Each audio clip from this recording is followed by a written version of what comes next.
Jade waited outside, smoking 2 cigarettes, until a black sedan eased into view. He waved with a cigarette between his teeth as a mid-sized car rolled up and stopped. He opened the passenger door. Jeanette Russell, white hair and goat horns, was driving. Her cultist looked said everything. "You said come quietly," she said. "An inconspicuous car draws less attention," Jade replied. He climbed in. From the rear seat, a lanky man peeled off his camouflage. "Dwayne Russell." Orders came through. "I'm back." He had the hollow, watchful look of a sniper. His enhanced suit blurred at the edges. Optical camo, surgically tuned down for his role as rear support. "Frost and Hope left?" Jade asked. "Frost's at the entertainment district. Hope's here." A man with a sporty cut. Hope slung a cello bag and tapped the trunk. Jeanette muttered about the car being expensive as Hope tucked the bag in and slid into the back. They fell into their usual bickering. Hope go to Dwayne. Jeanette scolded them. Dwayne kept quiet and efficient like a soldier. Jade led by competence, not charm. Frost was late, as always. Frost arrived in a flurry of cyborg motion and hopped in smiling. The others stiffened at the smell of blood clinging to him. Frost was 80% machine and liked it that way. He chased violence like a hobby.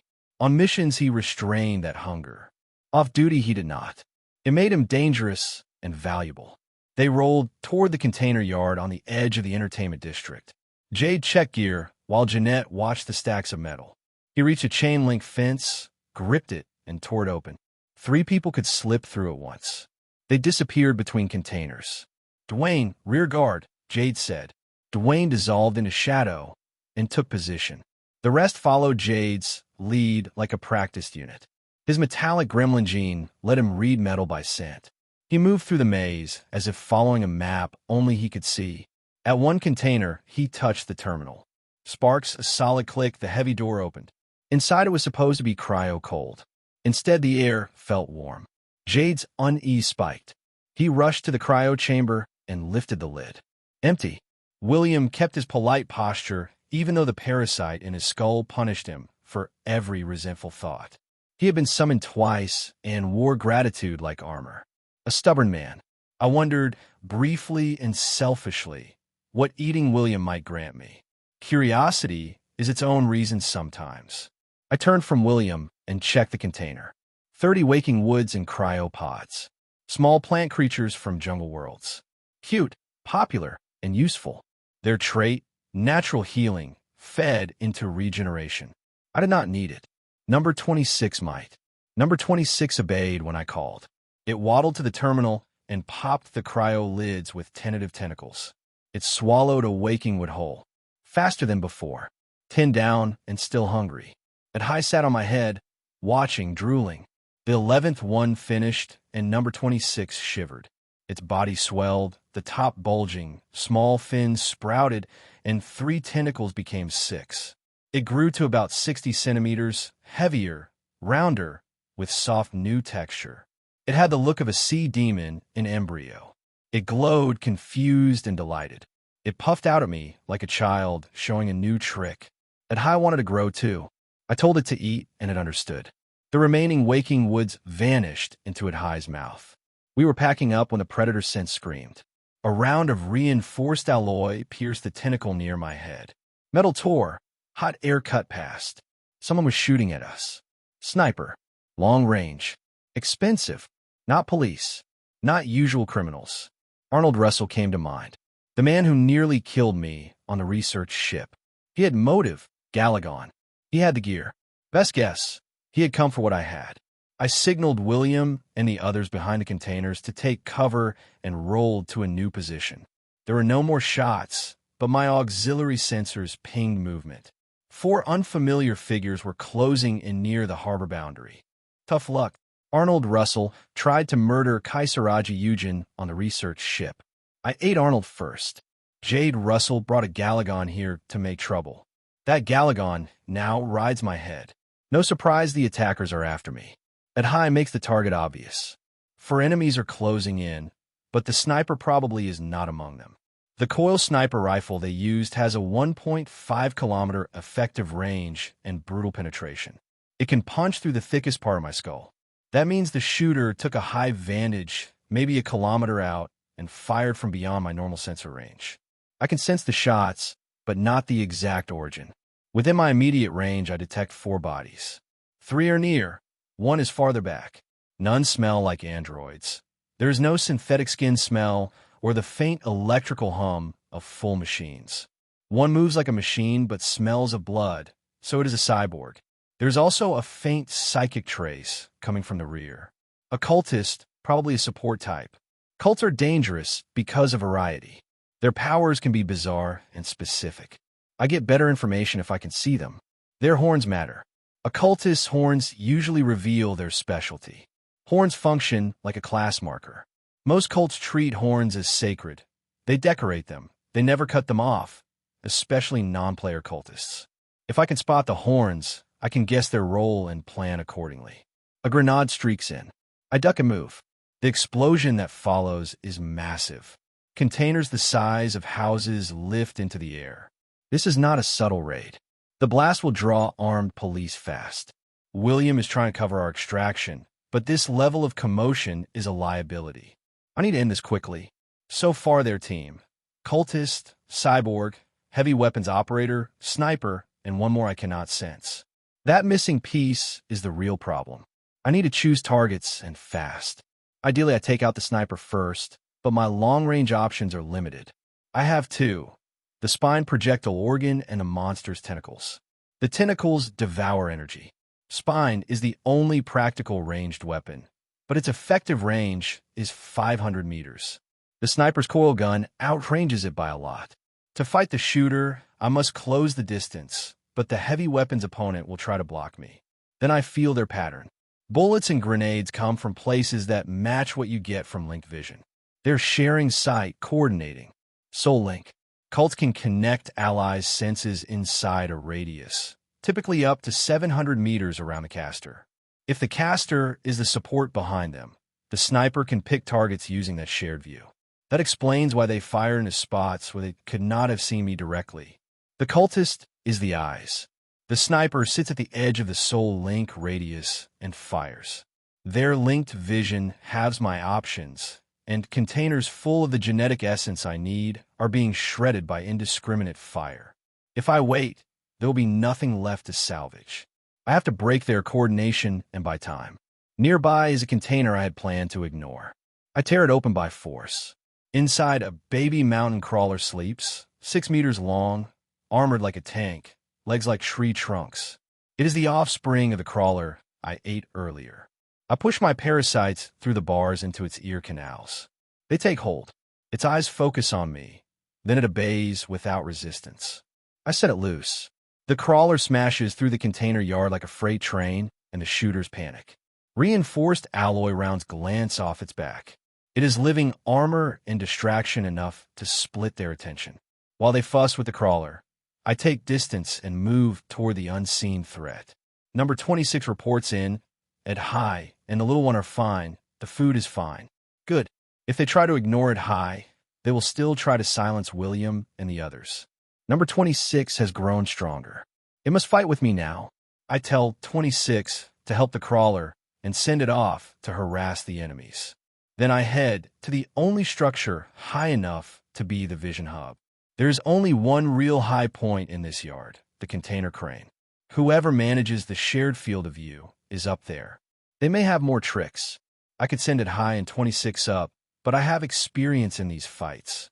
I learned in the game that teams who share vision are vulnerable to sudden chaos and deception. I will use that. They came to terrorize the city. They will get a demonstration of real terror instead. Hey everyone, Firescale Audiobooks here. If there's a novel you'd love to hear more of, you can support us on Patreon or Ko-fi. Depending on your tier, I'll make extra parts just for the stories you're most excited about. Usually I can only upload 4 to 5 parts of each novel, but with your support, we can go beyond that. And of course, don't forget to hit subscribe. It helps more than you know. Damn it. Why is a mountain crawler here? Don't worry, it's just a kid. Focus on its weak legs and belly. Jade was observing the battlefield from atop the container crane. He wore specially crafted goggles on his head, Equipped with various features, such as heat detection and long-range target magnification commonly used by snipers. Jade invested heavily in this equipment to enhance coordination with his teammates. "Hey, Tin Can, I've got its back, so aim for its legs." "Are you sure?" "I'll keep an eye on the bastard." "Frost, I'll provide sniper support." As Jade had anticipated, his teammates quickly adapted to dealing with the mountain crawler. Frost rushed in to strike its legs, and when the creature retaliated, Dwayne interfered with its vision by sniping its eyes. In the meantime, Hope showered it with grenades. GRRR. The mountain crawler, just a wild animal, had no choice but to succumb to the relentless teamwork of Jade's group. The creature's cries of anger and injustice echoed, even to this distant location. But where did it go?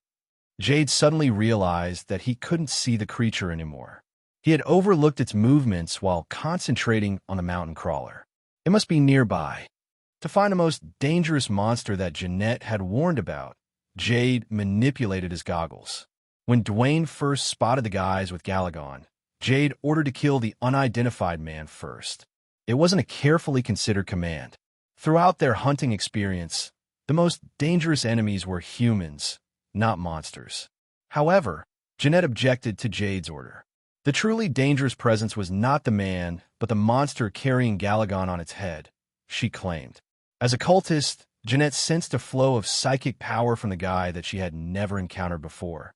According to her, among the psychic powers she had witnessed in her lifetime, this one was the most ferocious and majestic. It was the first time Jeanette had made such a statement, and Jade was momentarily puzzled. If he could extract the guy's genes and transfer them to Si Hyun Yujin, she would undoubtedly become much stronger. Capturing the guy alive would also help the lady, but, however, Jade was well aware of how dangerous the unidentified psychic power could be. If the capture attempt failed, it would be a real disaster. So, he ordered Dwayne to target him first. Though the ambush failed, we can still keep him out of our sight. Huh. Strange sounds reached Jade's ears as he searched for the guy. It sounded like the wind, and, at times, like the vibrations when a levitating car approached. Where is this sound coming from? Scanning around the crane revealed nothing unusual. Jade called Dwayne, who wore similar goggles. "Dwayne, check around the crane." "New enemies. They're supporting the mountain crawler. Aren't those the guys we saw earlier? The ones with Galagon." Hastening to re-evaluate the battlefield, Jade spotted Blue Galagon, just as Hope had mentioned. Behind him, a large balloon, rising to thigh height, followed. A gaunt man hiding behind a container at a slight distance also came into view. Having found the Galagon he was looking for, Jade quickly picked up his communication device. "Don't attack Galagon. If he gets hurt, the mission is a failure." "What should we do then?" "We agreed to deal with them later because of Galagon. It wasn't a significant problem if Galagon got hurt. As long as he didn't die, they could somehow treat him. The problem is that Blue Galagon can call his kin." Although the Galagon in the city wasn't the one, Jade had heard about an incident where they incurred significant losses while trying to rescue another Blue Galagon. At that time, 2 white Galagons and 1 black Galagon appeared to save the Blue Galagon. Due to them, they suffered tremendous losses, losing 10 warships. I don't know if it's fortunate or not, but the guy I brought along seems unusually quiet. Whether the heavens were helping Jade or not, the creature still hadn't called its kin. However, they couldn't predict how long the creature's patience would last. They needed to quickly stun it and put it in the cryo container. "Looks like we'll have an adventure here." Determined, Jade gave orders to his teammates through the communication device. The plan was to deal with them after securing the area, but we have no choice. Eliminate everyone except Galagon. Only need to be cautious with Galagon? All right, yeah. Hope, be careful with the grenades. Got 'em all. Wait, there's something wrong with that pink balloon. What? Jade's attention turned to the creature that looked like a balloon at Jeanette's urgent transmission. The appearance of the balloon-like creature was different from earlier. Fins had appeared beneath its round body, and 6 long, slender tentacles sprouted from its body. As the monster shook its tentacles, Frost, who was confronting the mountain crawler, froze in place. "Oh my God! Psychic power! This is insane. Is this creature also a psychic monster? Frost, get back immediately. Unable to move due to the psychic power, Frost took the mountain crawler's charge and was thrown far away. Don't worry. Frost has replaced his skeleton with black silver, so he'll be fine. That's right. That tin can has a reinforced skeleton, so he'll be okay. Hope, activate the shield right away. I'll reinforce it. I'll switch to AP anti-psychic rounds. Hey, Galagon is about to attack. Do not attack, Galagon. I repeat, do not attack, Galagon. Damn it. The appearance of new enemies kept the communication busy. The whole team was in chaos due to the balloon using psychic powers, and Jade was no exception. So, he didn't realize that a giant monster was flapping its wings above his head. Number 26 is putting up a good fight. I watched from the sky as they battled. Number 26, in coordination with the mountain crawler, skillfully defended against the enemy's attacks. Thanks to our shared hunting experiences, it supported the fight against the unfamiliar monsters effortlessly. Since it high was of the Galagon species, it effectively countered the enemies with psychic attacks. Of course, since the enemies had occultists as their allies, they were prepared for psychic attacks. Among the enemies I encountered, their defense against psychic abilities was one of the best, if not the best. That's an AP round on a shield. Unlike the inferior equipment brought by the armed police before, what these beings carried was a genuine shield attached to advanced reinforced armor. If it weren't for that shield, Number 20's XS Massacre would have unfolded, leaving much to be regretted. The cyborg seems to have been upgraded with black silver. Black silver is a metal that weakens the effects of psychic powers, and it is one of the main materials for shields. If it were another cyborg, their upper body would likely have separated due to Number 20's XS psychic attacks. However, this cyborg, perhaps due to the upgrade with black silver, could resist psychic powers, though not move freely. Normally, the soul link would have been nullified by black silver as well, but the enemies seemed to know about that too and had prepared countermeasures. Unlike the teammates, the cultist wore a tiara on her head instead of goggles. Ring of Enhancement.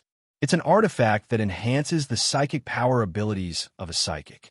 Thanks to that tiara, even the cyborg with black silver embedded in its body could be soul-linked. They've brought everything. It seemed as if an experienced player had recommended this setup to a beginner. No way. That can't be. I brushed away my thoughts and slowly descended behind him. He focused only on the battlefield in front of him. Quietly approaching him from behind, I used one of my combat arms to block his mouth. After blocking his mouth, I grabbed his right arm with another arm and twisted it. He trembled in pain, but it wasn't over yet. His limbs were unnecessary for my plan. Ugh. The creature, whose limbs were twisted in an instant, foamed at the mouth. It seemed like he wanted to scream or signal to his allies, but it was futile. Currently, I was holding his head, keeping it fixed in the same position as before the assault. Thanks to this, the enemies thought his vision was shaking, thinking he had been attacked in some way. Soul Link is released when the subject loses consciousness or moves out of the applied range. This also means that I can take advantage of enemies who are soul-linked, as long as I avoid the release conditions. I maintained the state of holding him and slowly descended with the crane. I mimicked the movements as if he was grabbing the ladder and descending normally. It was an impossible plan for a regular human, but thanks to the body of the Amorph, which had more arms and transcendent senses compared to humans, it was possible. Captain, what's wrong? Why did you come down all of a sudden? Voices of perplexed teammates came from the communication device. However, the owner of the communication device was not in a position to respond. When I was first sniped, it was highly likely that the enemies had already prepared for our members. One human and one Galagon. They probably assumed there was an unidentified monster. If there were more humans among us, or if I were at least an intellectual being, the enemies might have questioned the current situation. Humans can be threatened to move forcibly, after all. But the only human among us is over there, shivering and hiding next to the Galagon. Therefore, they only think that their teammate is acting unpredictably And they don't even consider the situation where the monster is holding and moving him without killing him. Of course, unless the enemies are fools, they would recognize that there's a problem with the teammate and try to respond. And it's precisely their logical actions that I'm aiming for. Jade, answer me. Dwayne, Jade is heading your way. The line of sight doesn't reach. Check it out right away. Off. The man I'm holding seems to be Jade Russell, the man who brought the Id High to this city. I haven't seen his face in detail yet because facing him directly would reveal my identity. I had a feeling it was him, and it turned out to be true. Off. Jade, or rather, the man, tried his best to convey this fact to his teammates, even though his limbs were twisted and he was being held by me. I can't just leave him like this. I bit his shoulder. The neurotoxin coursing through my bodily fluids burrowed quickly into his body. Startled like a goat, Jade, frozen stiff, became silent with that. With the doll-like limbs whimpering, I moved on to the next target. Next is the sniper. I didn't know where he was when I was attacked earlier, but not now. The sniper is within the Soul Link range, and at the same time positioned to shoot within Jade's field of view, which I am holding. Calculating the enemy's position through this narrows down the range significantly. If I get closer, the sniper will probably show up to check up on his teammate. Entering the suspected range where the sniper might be, I laid Jade on the ground next to the container. I waited for the enemies to react from outside Jade's field of view. It's time to move slowly. Since the sniper is likely sharing his sight with Jade, he should quickly figure out where Jade is. I focused on my auxiliary senses and continued to monitor the surroundings. After a few minutes, my auxiliary senses detected movement. It was an agile movement, almost mistakable for a mouse or cockroach. It's him. Quietly, I maneuvered to avoid being caught in the agile sniper's line of sight. Most likely, the sniper, like Jade, wears equipment that assists their vision, so I need to stay away from the spot. This should be far enough. Keeping a certain distance, I hid in the shadows and waited. The sniper approached cautiously, like a mouse aiming for a piece of cheese in a trap. Even though it was a distance where he would gradually become visible, his figure was not seen. Instead, I could feel through my auxiliary senses that the opponent might be wearing optical camouflage gear. Well, it won't matter if I hit his head. When he stops moving to check Jade's condition, that would be the opportunity. The mountain crawler is taken care of. The rest won't be much longer. Bad news came through Jade's communication device. If the mountain crawler is dead, number 26, and Id High won't last much longer. No, let's trust them.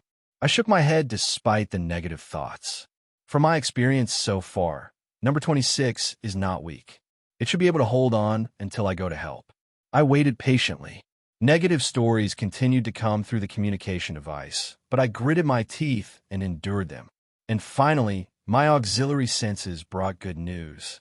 The sniper was standing on the roof of the container in front of me. I aimed with the spine projectile organ at his location. The target was his heart. Although not visible to the naked eye, the super senses of my auxiliary system easily captured the quiet heartbeat of the sniper. This is Dwayne. I've got a visual on Jade. Before he could finish his sentence, a bone spike was launched from my fingertips. As expected, Amorpha's senses didn't betray me. The sniper didn't get to finish his sentence before he crashed down into the container. Cough! The sniper, who had fallen from the container, spurted blood. His heart was pierced, and he crashed onto the ground, but the expression on his face wasn't one of pain. It was confusion.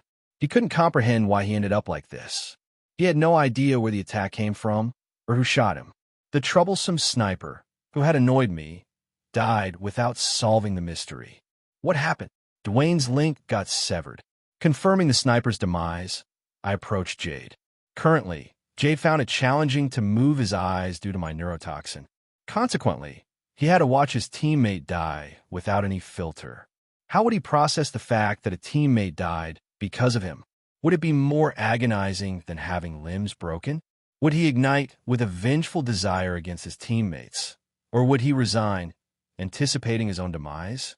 To die, there's still a long way to go. His suffering wasn't over. I planned to hunt down all his teammates he brought here before killing him. I grabbed Jade's body, turned his gaze in a different direction, and went towards the sniper's corpse.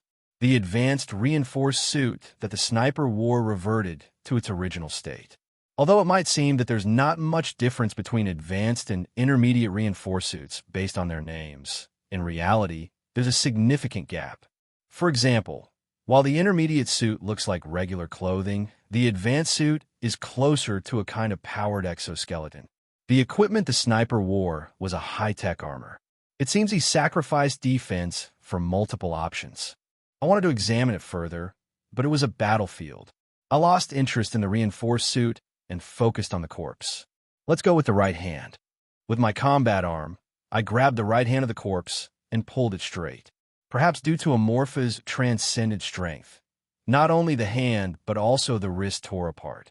Holding the bleeding wrist with one hand, I picked up a sniper coil gun lying next to the corpse with the other hand. Fingerprint recognition device? Ah, here it is. The sniper coil gun didn't have a separate trigger.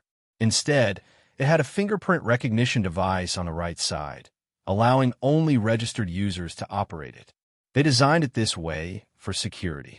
I pressed the sniper's finger against the sensor on the coil gun. After a moment, an electronic sound echoed, and the coil gun lit up. Let's check the bullets first. Touching the terminal attached to the coil gun with my finger, a list of ammunition appeared on the screen. Among the list, only the AP rounds were shining in yellow. Great! AP rounds are special ammunition created by Megacorp and Star Union for psychic warfare. These rounds contain a special substance that blocks the flow of psychic power, rendering the target unable to use psychic abilities for a certain period. Even if the bullets miss, the destruction of the rounds releases the special substance into the surrounding area, making it difficult to use psychic power within that range. Number 26, Enid High, must have had a hard time. With the coil gun in hand, I focused on the sensation on my back. As the armor split on my back, giant wings resembling insect wings extended outward. The wings flapped vigorously, propelling my body rapidly upward. The second target is Cultist. From the sky, I aimed the coil gun at the distant location where the enemies were. Cultist, wearing a tiara, appeared behind the enemies. Pressing the sensor on the coil gun with the sniper's finger, perhaps due to the power of psychic abilities, Cultist sensed an ominous feeling and turned her head towards my flying position. As she opened her mouth to shout something upon discovering me, the coil gun was fired. Recently, she often recalled past memories. In reality, these were not the memories she wanted to recall. It wasn't because they were pleasant memories. On the contrary, they were unpleasant. Whenever she reminisced about her childhood, the deaths of her family also came to mind. In that foul-smelling place, she had to watch her beloved family die. The memory of her family's demise became a dagger that stabbed her, made from their final moments. The pain seemed eternal, but at some point, she started feeling it less. Though she still occasionally had nightmares, they had improved compared to before. She knew what healed her wounds, a new family. The family she failed to protect in the past now comforted her pain. Of course, she was aware that the current kid by her side and those who had passed away were different beings. However, recently, for some unknown reason, she began to feel a growing desire. A desire to become stronger to protect her family. Terms like desire or longing were higher-level thought processes that were unfamiliar to her. While she had always been conscious of a need to protect her group, that feeling was more like an instinct, akin to eating when hungry or sleeping when tired. Appetites are satisfied when fulfilled, but desires are insatiable. What remains unfilled often leads to something better. She could feel that something unknown was causing her to change. It was more than just change, it was a transformation. Her recent obsession, anxiety, affection, and longing to somehow protect the newly formed family transcended the limits of her species. She embraced this remarkable change with both fear and active acceptance. She instinctively felt that emotions were making her stronger. Freaking mountain crawler is all taken care of. Hurry up and finish this. Let's go save Jade. Gur! A young beast howled before her. She eyed those attacking the poor creature. While their appearances were entirely different, they all emitted a common scent. The same smell that mercilessly killed her kin. The smell made her more uncomfortable. Painful memories pushed her, and anger stimulated her power. All right, I'll deliver the finishing blow. Huh, Frost. As the battle began for the second time, she successfully grabbed the smelly thing. Throughout the fight, her power hadn't been working correctly. The frequency she used to communicate with the kid she cherished interfered with her power. The fact that those bastards were using the means that provided her with pleasant memories upset her. With 6 tentacles, she targeted the smelly thing. The 6 violet tendrils grabbed its appendage and forcefully pulled. Ugh, damn. Jeanette, what the hell are you doing? You look like a damn tin can. Son of a B asterisk TCH. Just wait. Holding on to the smelly thing, she called the little one. While the little one was much less potent than the big one, it was a good-natured child striving to grow. Adult. Support. The little one didn't disappoint her expectations. The child released a violet power similar to hers from its mouth. The violet power, aimed at the smelly thing, sliced off one of its appendages. Ark, the entity, with a severed appendage, sprayed a vile-smelling liquid. Though the smell resembled the meat she had eaten several times, it was different. She absolutely did not want to eat such a repulsive-smelling food. Frost, growling, you King mountain crawler. Jeanette, the smelly thing was attacked by the remaining young beast, using the last of their strength to tear at it. We're all going to die like this. Hope, survival is more important than the plan. What? Whether Galagon lives or dies, let's deal with these bastards first. Wait, since we're heading to the captain, stay calm. Dwayne, I just got my arm cut off. I need you to stay calm and do something. The bad guys were muttering something. It had been happening since earlier, but such muttering wasn't a good sign. Oh, for CK's sake, I don't know. After checking up on the captain, provide support immediately.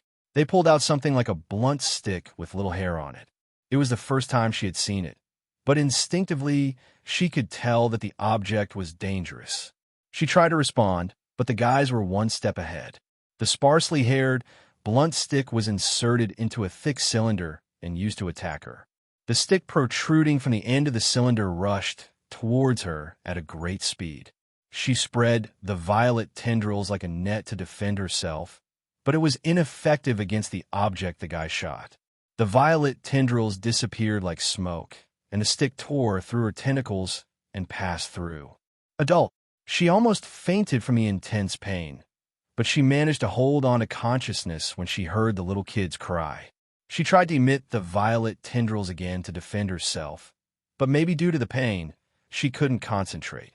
The mysterious power she possessed didn't obey her owner's command. She recalled what happened when the violet power didn't help her in a life-or-death situation. She couldn't afford to lose her family again. The nightmare she wanted to forget came to life. The fact pressed down on her, creating a sense of urgency. Wait, it's trying to do something. Driven by the emotion of desperation, she was once again ascending. Desperation spread throughout her body, and subtle changes occurred in her tendrils and outer skin. But the bad guy didn't leave her alone to transform.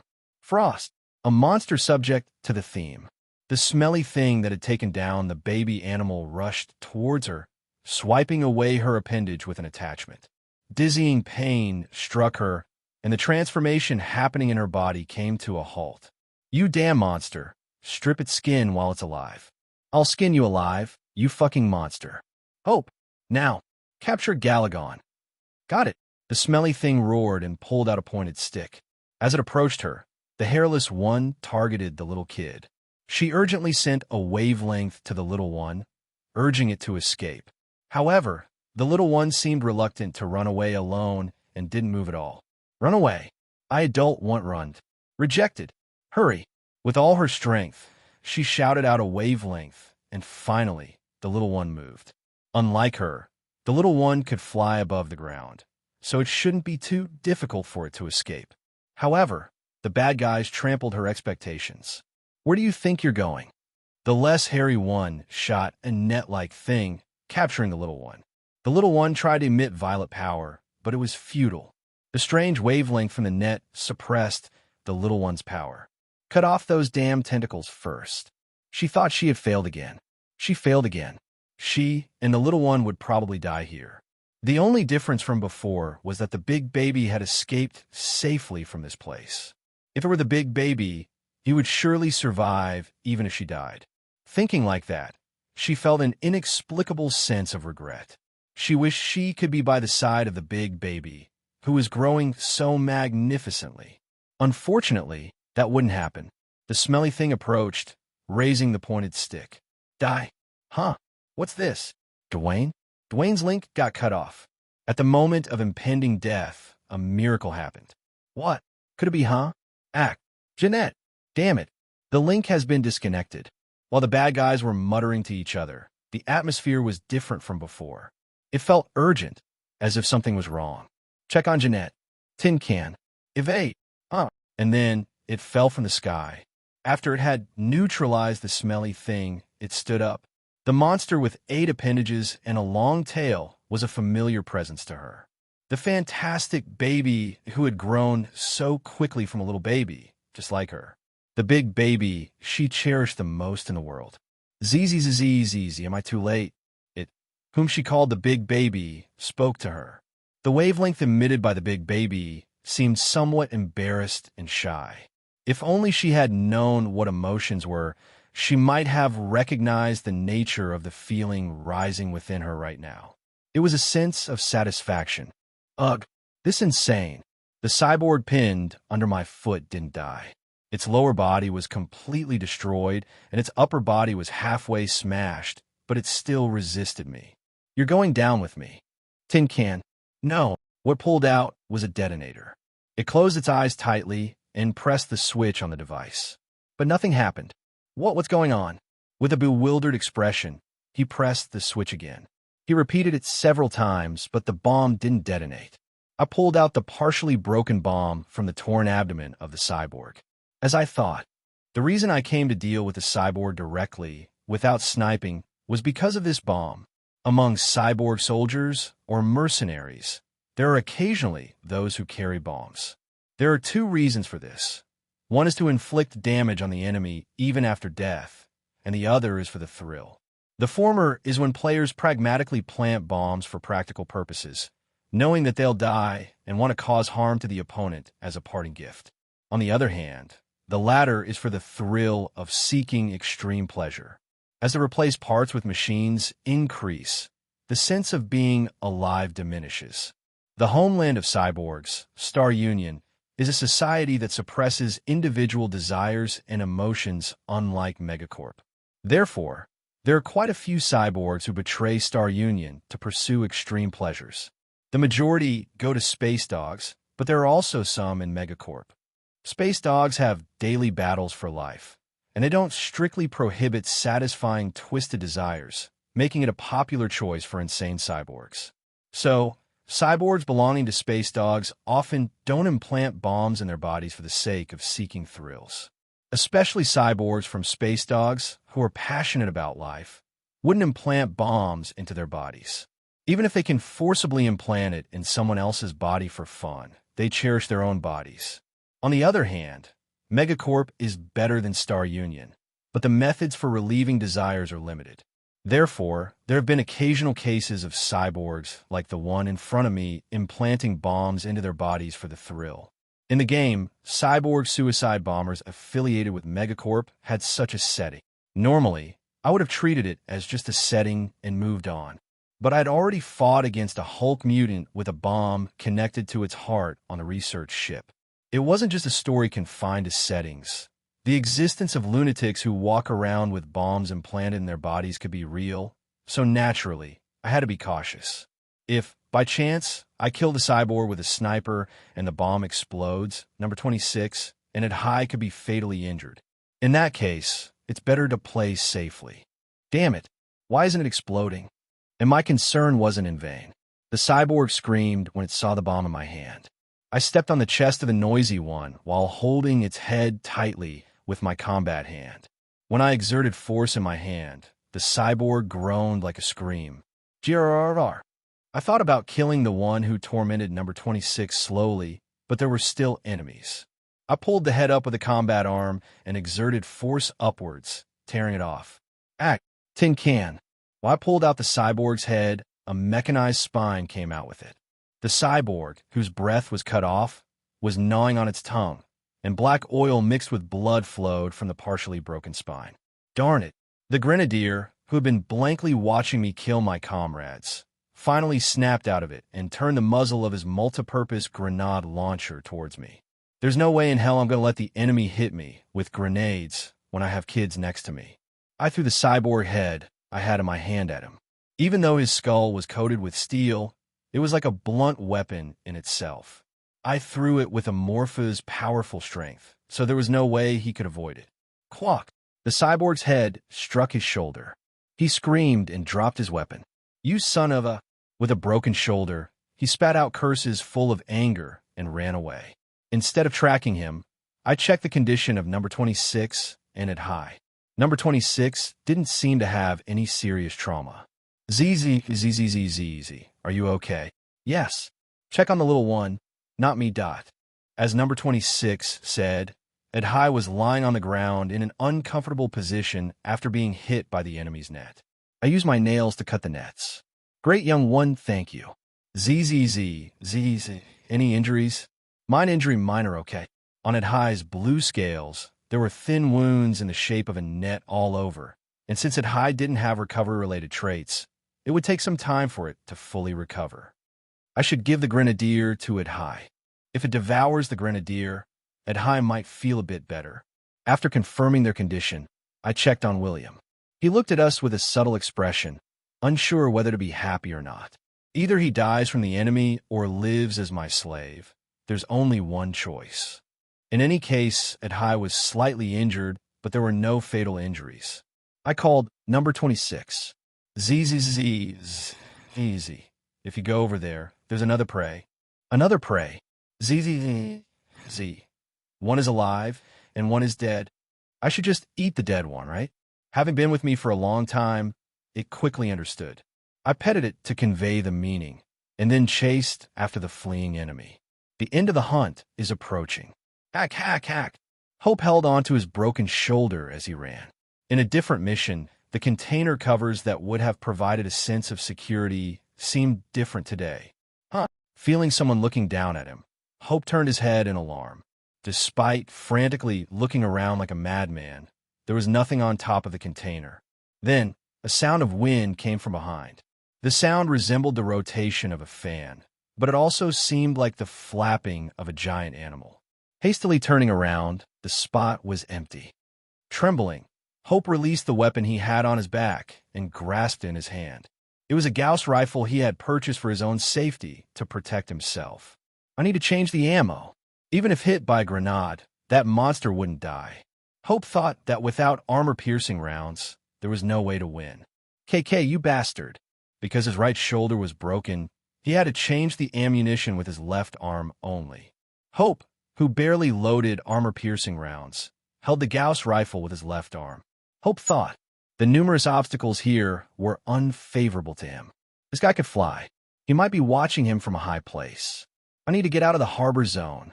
The car Jeanette set up at the harbor's boundary. Escaping with that car was the best option. Having set his goal, Hope ran away again. He heard the ominous flapping sound in his ears again, but he ignored it. In a normal situation, he should report to Si-hyun Yujin right away. But Hope was not in his right mind at the moment. Though he had experienced various battlefields, he had never seen a monster that pulled out the neck of a living comrade and threw it as a weapon. The people who could have helped him recover mentally by having a comrade were all dead. Is this the right way?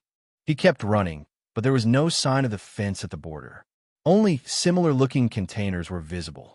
Due to pain and fear, Hope found it difficult to confirm if he was on the right path. No, it will be right.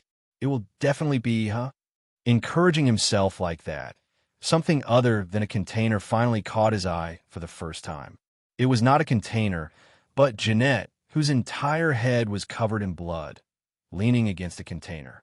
Her once proud goat horns were completely broken, and her white hair, originally red, was now dyed a deep red with blood.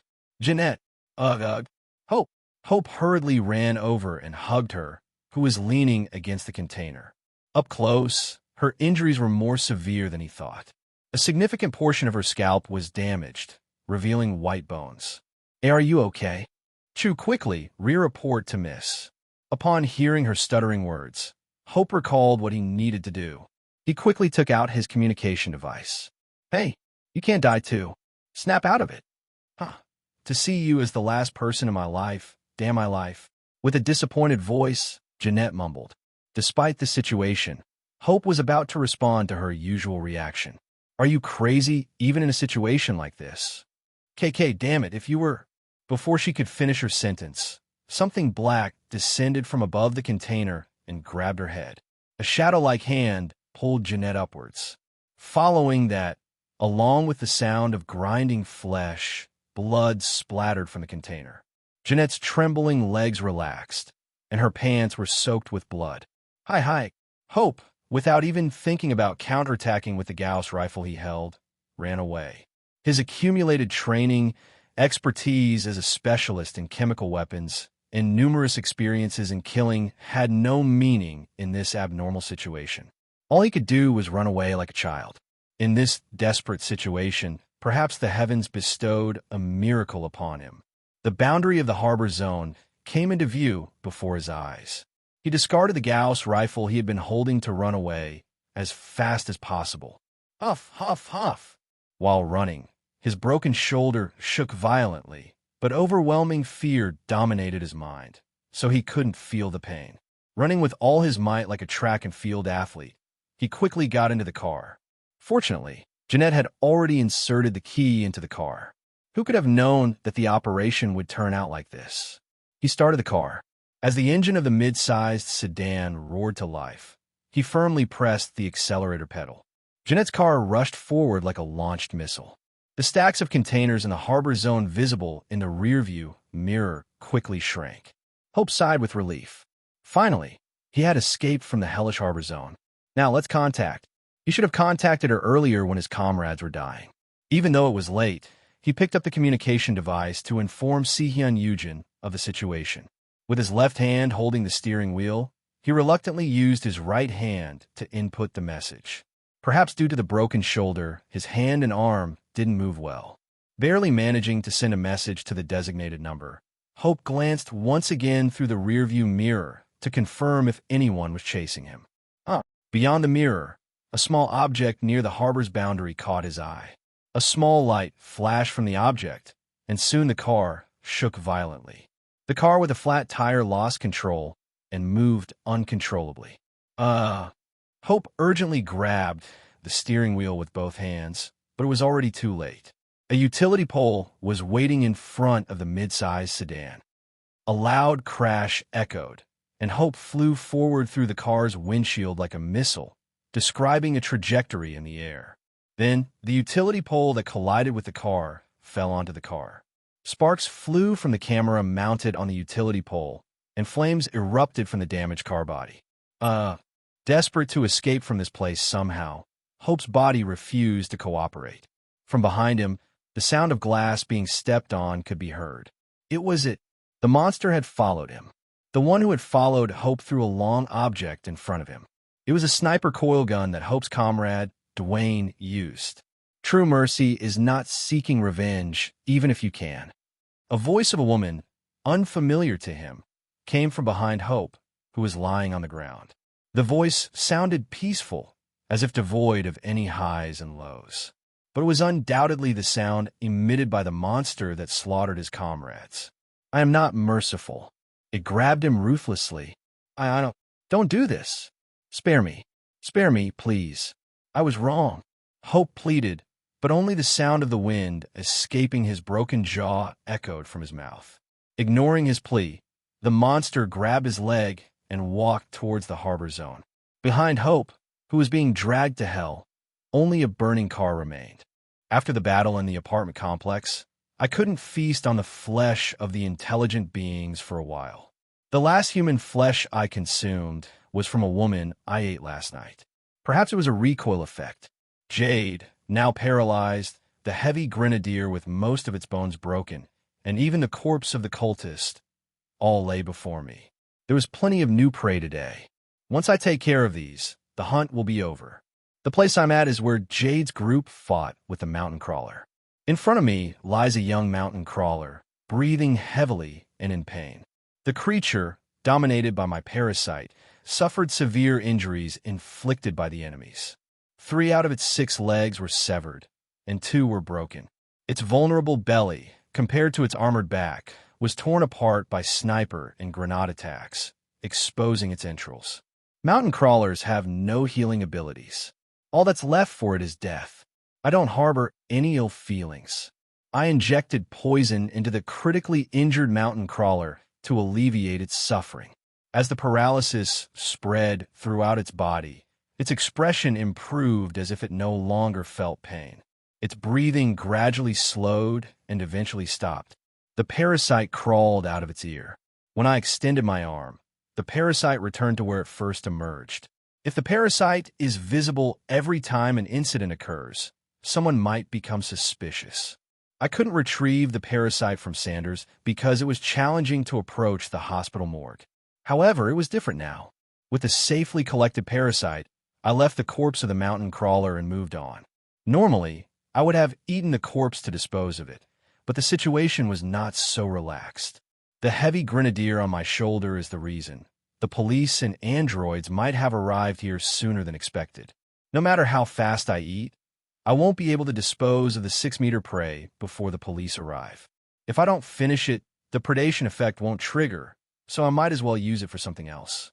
Let's make it look as if the smugglers tried to extract the mountain crawler but failed and fled should suffice. The corpse of the severely injured creature, traces of battle scattered around. It will serve as evidence. That's why I didn't eat the cyborg. Its role is that of a smuggler who, unlike his colleagues, failed to make it out alive. I popped the severed cyborg head into the mouth of the mountain crawler corpse. This should be enough, right? Of course, the police will eventually notice something strange during their investigation. However, the likelihood that they would think there was another monster at the crime scene, even unaware of my existence, is slim. The already deceased smugglers will likely be the ones they try to locate. All right, let's gather everything and leave quickly. The auxiliary system warned me that footsteps can be heard outside the harbor zone. I lifted the paralyzed heavy grenadier again. The next thing to gather is the corpse of the cultist. Avoiding the direction where the police and androids are moving, I collected the cultist's corpse first and then returned to where the kids were. During my absence, number 26 and Ed High had finished their meal. I removed the reinforced suit from the headless sniper's corpse. I should take a closer look at this. Checking the enemy's equipment is crucial, especially if it's information I'm unfamiliar with. I need to confirm it quickly. If it's not an artifact-grade reinforced suit, we need to be prepared for mass production. With the reinforced suit in hand, I picked up Jade, who was still paralyzed. Having 4 combat-ready arms really comes in handy at times like this. I can carry a person on each arm. However, it seems different in the eyes of others. Seeing me, carrying 3 people in reinforced suits, number 26 called me out. Do you need help? I was about to say I'm fine, but looking at the size of the creature, I changed my mind. It should be able to carry the reinforced suit. When I handed it to number 26, it extended its tentacles and wrapped the reinforced suit around itself. The creature, which had tucked its tentacles away, also pulled out fins hidden in its body. The creature moved its fins a few times, walking back and forth to test, and then emitted light as if to indicate that everything was fine. All right, let's go. Honestly, I was expecting growth in combat capabilities, but it seems like it has also grown impressively in utility. A remarkable fellow. I wanted to pat it, but I refrained, fearing it might drop the reinforced suit. It seemed to understand my intention and emitted light as if accepting my feelings. After finishing the arrangements and before returning to the nest, I instructed William for cleanup. With the mountain crawler's corpse and traces of smugglers, manipulating the situation shouldn't be too difficult for William. Besides, as far as I know, William has been chasing smugglers in the harbor zone from the beginning. The police won't find it strange for someone like him to be here in the early morning. Understood. After giving instructions to William, I, along with the kids, headed back to the nest. And so, the dawn hunt came to an end. On the way back home, we didn't encounter any enemies. The police's attention was concentrated around the central area of the harbor zone, so the outskirts were less guarded than usual. Thanks to that, we could easily enter the underground. Upon arriving at the nest, I set Jade and the heavy grenadier down.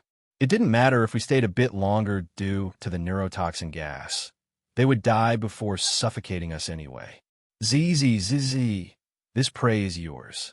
Adult, thank you. I handed the heavy grenadier over to Adhai. Although the paralyzed one looked at Jade with a pitiful gaze, he couldn't do anything. He could only watch his comrade's fate with sad eyes. Ugh, ugh, ugh. Adhai spread out a mass of tentacles that covered his face. The small, pointed teeth attached to the ends of the long and thin tentacles mercilessly dug into various parts of the heavy grenadier's head. As the tentacles moved like sucking up a drink with a straw, they forcefully drew blood. Perhaps because it's a Galagon hatchling, even after eating one person, it seemed like its stomach wasn't completely full yet. Number 26 seemed uninterested in Adhai's meal. It appeared to be already full. The creature leaned against a corner of the nest, peacefully resting. While the kids were occupied with their tasks, I picked up the cultist's corpse. Since I killed her by tearing her abdomen with my claws, her internal organs were exposed. I usually start from the head, but there's no need to stick to the same eating habits all the time. I tore apart the cultist's internal organs and put them in my mouth. It is okay. Unlike the strong taste of meat from humans, the cult member's flesh had a complex and unique flavor. It's like jelly, and there's a bit of a chewy feeling, too. It's an unusual texture. It didn't have the intense taste of the fruit-like bitterness of a cyborg. Instead, it resembled the sweetness of sugar. The texture was softer than that of humans, but not entirely mushy. Good thing. I was worried because I have to eat a lot of cultists from now on. She might be peculiar, but if other cultists have a similar taste, I would gladly eat them. As I was eating the cultist, the translucent text box reported that some of the evolutionary conditions have been satisfied. Finally, one cultist is filled. The predation effect didn't activate.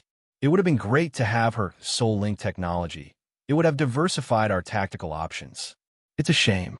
While I was eating the cultist, Adhai had already finished its meal and was sleeping. Until yesterday, it used to be the one hugging number 26, but now it has reversed. With number 26 growing bigger, it cradled Adhai, who slept peacefully. Good job. Looking at the sleeping creatures, I stood before the last meal. Jade, whose paralysis had slightly worn off, lay on the floor, his body turned over. No need to paralyze him again, right? I grabbed him and lifted him high. Nasty smells emanated from his body. Maybe he urinated when he saw his comrades being eaten. Of course, I didn't engage in picky eating, so I opened my mouth wide to bite into his head. Wait. Just as I was about to bite his head, he shouted loudly. Do you know how to speak? I can help you. If you spare me, I'll serve you. Jade desperately yelled. This was an interesting turn of events. Until now, the responses from those I intended to eat were almost similar. They either begged for mercy or screamed. However, this was the first time someone proposed negotiation like this. How should I proceed? In the state of holding Jade, I thought about what benefits I could gain by making him a slave. He can probably provide information about Si-Hyun Yujin. She had been dead for a long time, providing nutrients to me. If Si-Hyun were still alive, I could have gained valuable information from Jade. However, in the current situation, the information he has is useless. What merit is there in using him as a slave? Judging by his clothes, he didn't seem to hold a high position in the city.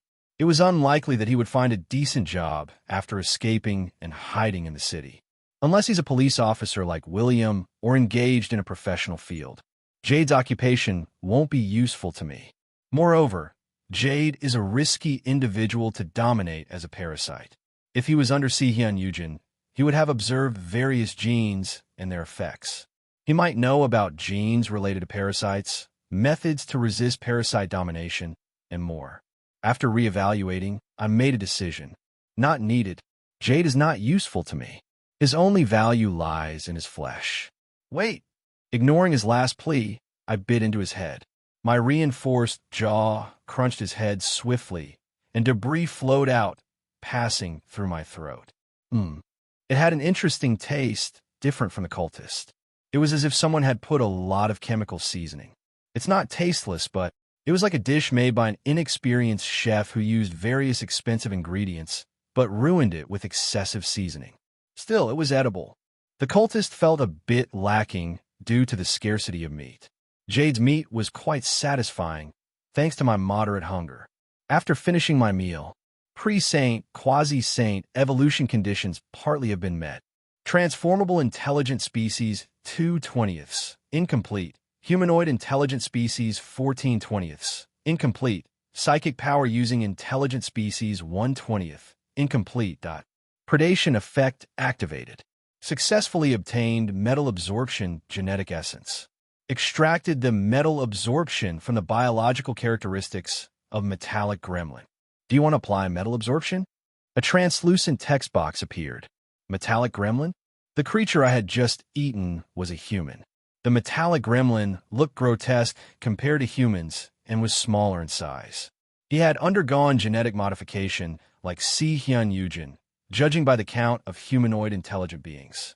That explains the odd taste of Jade compared to Si-Hyun's perfect taste. Perhaps it was due to inappropriate genetic modification. If Jade had the genes of a metallic gremlin, it would be extreme. Metallic gremlins have the ability to consume metal, cause electronic device malfunctions, and block equipment effects. While advantageous against cyborgs, androids, and gadget-dependent classes like the Deus Ex Terminator, it is disadvantageous against individuals like Amorphs or Outs Phaser who don't use electronic devices. Jade was unlucky. His ability could have been useful if he targeted terrorism, but unfortunately for him, I was his opponent. Metal absorption. Metal absorption allows me to reflect some properties and effects of the consumed target on my surface for a limited time when I ingest metal or equipment. For example, if I consume black silver, which has psychic power resistance, I temporarily gain high psychic resistance on my surface. It seems like a great ability, but unfortunately, it has two drawbacks.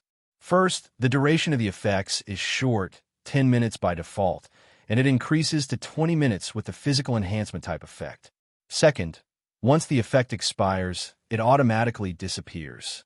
To reuse the effect, I need to activate the trait, consume the same metal again, and start the process anew. Due to these drawbacks, it is a trait that should be used cautiously and not randomly. The drawbacks are significant, but it's a necessary trait for me now. I lack defense against long-range weapons, and this trait can help increase my defense. There are many ways to utilize it, such as raising defense by using metal absorption when being bombarded by concentrated firepower from enemies. Metal absorption is categorized as a physical enhancement trait. Currently, I have a total of 12 physical enhancement traits. Obtaining metal absorption will make it 13. In other words, it's time to try out the Transcendent system. With an excited heart, I accepted the application of a new trait. I applied metal absorption, but there wasn't any apparent change in appearance. This time, the transformation occurred within my body. The internal organs seemed to heat up, but it quickly settled down. Now, activating metal absorption and consuming metal would allow me to apply the inherent properties of that metal to my exterior. Should I give it a try? My nest is located in a secret underground passage, constructed entirely of sturdy alloys. With the trait activated, I use my nails to scrape the wall. As I ingested the metal fragment that fell from the wall, an immediate transformation occurred. The chitinous texture of my skin changed to the tough and rugged feel of the metal's material. Poking my skin with my nails, it felt exactly like the wall. The strength seems similar. Even if it's a metal so hard that I can't chew it, once it enters my body, the effect is applied. For example, if I activate metal absorption and swallow tungsten bullets from a Gauss rifle, my skin strength would increase to the level of tungsten, and my weight would also increase. Metal absorption seems to work well. With no issues in the trait, the next step is the Transcendent system, a system not present in the game. Now that I think about it, if the purpose was to address the problem of having too many traits, they could have just revamped the fusion system, right? Fused traits could only be created by combining two non-fused traits. If they released the fusion conditions, the problem of having too many traits could be easily solved. However, the introduction of this new system implied something else. It might be related to the conditions for future evolutions. Until reaching the pre-Saint stage, there haven't been any changes in the evolution conditions. The conditions for evolving to the pre-Saint stage were the same as in the game. No clear answers, no matter how much I ponder. Let's try it first and then think. The Transcendence system allows you to combine 3 or more of your existing traits to create a completely new and unique trait, referred to as a unique trait. Available trait list: chitinous exoskeleton, reinforced exoskeleton, enhanced reflexes. Note, it's important to be aware that not all combinations will result in advantages, and there may be potential drawbacks. Let's use the Transcend system. I replied affirmatively to the last text box asking for my intention. As soon as I responded, slimes flowed out of my body, just like when I evolved. What's this? The slimes solidified instantly, enveloping my entire body. Once again, a semi-transparent text box appeared. Transcend system activated. Acquire the unique trait Perfect Organism. Applying the trait. This kind of event was completely new and somewhat bewildering. Typically, when acquiring a new trait, the entire body doesn't undergo such a transformation, except when advancing to the next stage of evolution. Is this a trait surpassing evolution? Thanks to this, I realized an important point. Unlike other traits, those obtained through the Transcend system seem to be created first in the form of a GUI state before being applied. If I had accepted the Transcend system in a place other than my nest, I could have faced significant danger. I need to be cautious from now on. Since my current location is the nest, there aren't any dangerous elements. I decided to wait patiently. Jade lost contact. Min-Sik Yujin, the butler of Si-Hyun Yujin, questioned with an incredulous expression. The secretary nodded as he relayed the message from Jade's subordinate Hope, who stated that all the team members who infiltrated the TNC Special Trade Center were wiped out. The message included details about the appearance and general specs of the creature that attacked them.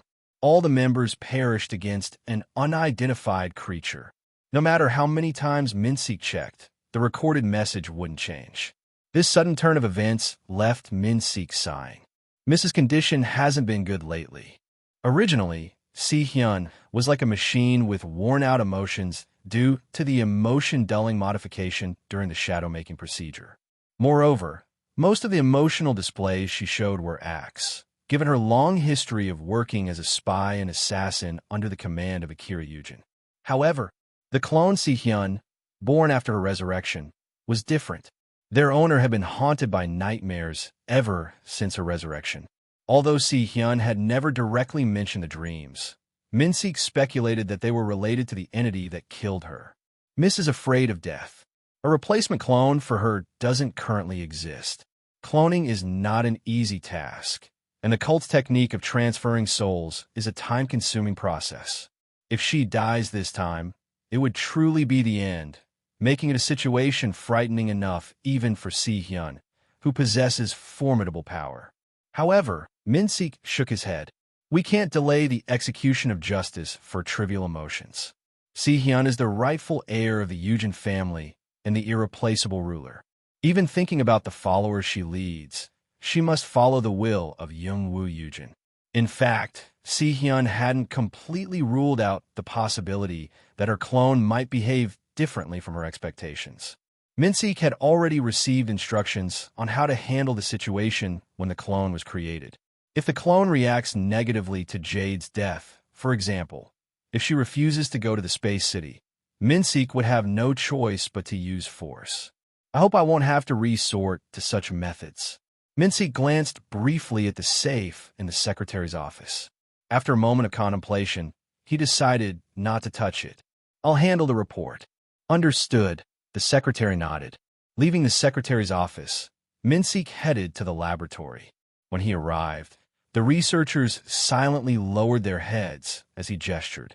They quietly left the laboratory upon his signal. Only he and his owner, Si-hyun, remained in the laboratory. Si-hyun, in her newly genetically modified state, was floating inside an experimental tube. Her appearance had become much more bizarre than before. Her originally flawless, pure white skin now looked rough and tough, akin to an animal's hide. Additionally, a sharp horn had grown on her left forehead. Min-sik called to his owner, who had closed her eyes. "Miss, I have something to report." "What is it?" She opened her eyes. Her left eye had been replaced with an animal eye, giving an eerie feeling. "I received an urgent message that the communication with the individuals who infiltrated the TNC Special Trade Center, led by Jade, has been lost." "Communication lost with Jade?" She frowned, seemingly surprised by Jade's unexpected death. "He's an individual who underwent genetic modification with metallic gremlin genes. It should be difficult for ordinary police or androids to eliminate him." According to the emergency message from Jade's subordinate Hope, the entity that wiped them out was not a human. Could it be that Galagon has already taken action? Checking through our information channels, it doesn't seem to be the case. Jade's team seems to have been attacked by an entity completely unrelated to our plans. An unrelated entity. The complete annihilation of Jade's team in the operation was a setback, but the fact that the enemy was not related to Noble Capital was somewhat fortunate. "What do you plan to do now?" Si-hyun fell silent in response to Min-sik's question. If the council meeting was canceled, obtaining new information about the next meeting would not be easy for her. Being reported as deceased limited her ability to gather information actively. While she could instruct her subordinates to gather information, the gap between the information she obtained while with Akira and what her subordinates could gather would be significant. Therefore, missing this council meeting would make it nearly impossible for her to seize the opportunity to collectively eliminate Noble Capital in the future. But forcing the plan here also comes with significant risks. If by any chance someone from Jade's team is captured without being killed, all information about the operation could be leaked.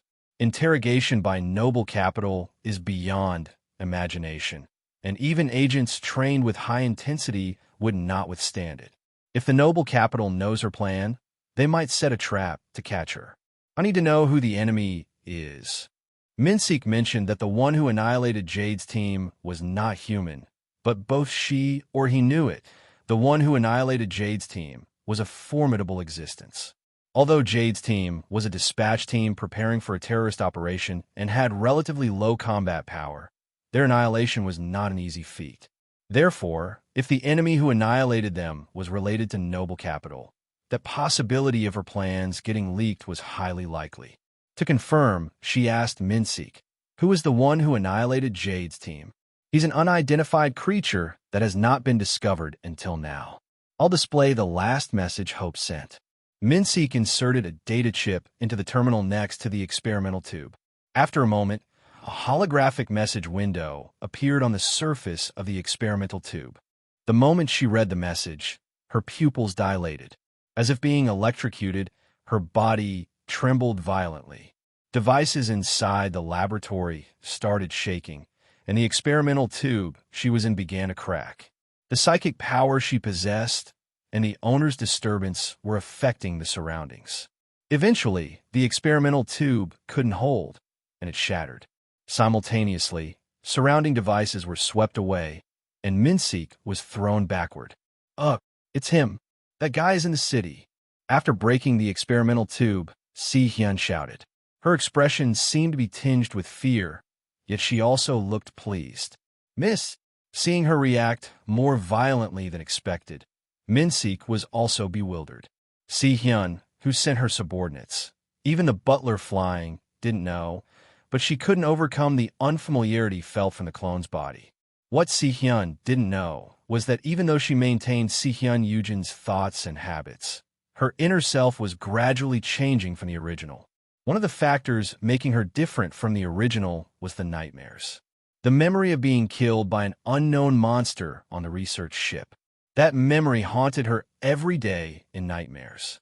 She knew, until she confirmed his death, she would never be stable. But in this vast universe, searching for a monster whose identity was unknown, and whether he was alive or dead, was nearly impossible. Even if she ordered her subordinates to find him, it was uncertain how long it would take. So, her nightmares were destined to become an incurable disease that she would have to live with for the rest of her life. If it weren't for the message she saw today, it would have been like that for sure. This time, I will definitely kill him. Having finally seized the opportunity she longed for, she smiled with exhilaration. Complete integration of the perfect organism trait has been accomplished. The application time for the transcendence trait was not as long as evolution, taking approximately between 2 to 3 hours. I tore through the cold, torn cocoon and stepped outside. The slime that was inside the cocoon poured out like water bursting from a burst water balloon. I brushed off the slime and the cocoon shell from my body and stretched. The ceiling of the secret passage, which was about 5 meters high, felt closer than before. I lowered my combat arms and checked. The external appearance of the combat arms had changed significantly from before. In general, all 4 arms now had a structure similar to human arm bones with attached muscles. Compared to before, they had become about 1.5 to 2 times thicker. The shape of the hands had also changed. The fingers at the ends of the combat arms attached to the upper shoulder were so gigantic that they could be considered pincers. The left arm, which was responsible for the spine projectile organ, had thickened and become more monstrous, resembling a cannon. The size of the small fingers at the end had also increased in proportion to the changes in other parts. Perhaps due to the increased size, the small arm that was on the chest had now grown to the size of a 7 to 8-year-old child's arm. With this size, it would be possible to hold and shoot pistols comfortably.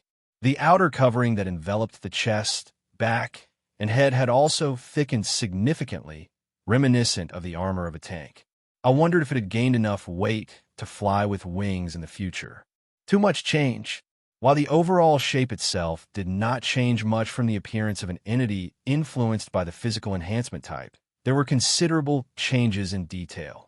I opened the text box to confirm the explanation for the changes.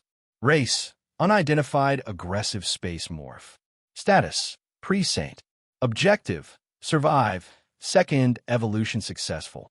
Possessed traits: 1. Physical-related applied type wings, chitinous exoskeleton, regeneration, fusion, neurotoxin glands, fusion, reinforced exoskeleton, acidic blood, enhanced reflexes, mimicry, serrated tentacles, contamination organ, spine projectile organ, predator's claw. Metal absorption, perfect organism, unique. 2. Psychic-related, predator sense, fusion, human nature, monsters' tentacles, and clairvoyance, psychic resistance. 3. Infection-related, parasitic colony, fusion. Type: physical enhancement type. Perfect organism.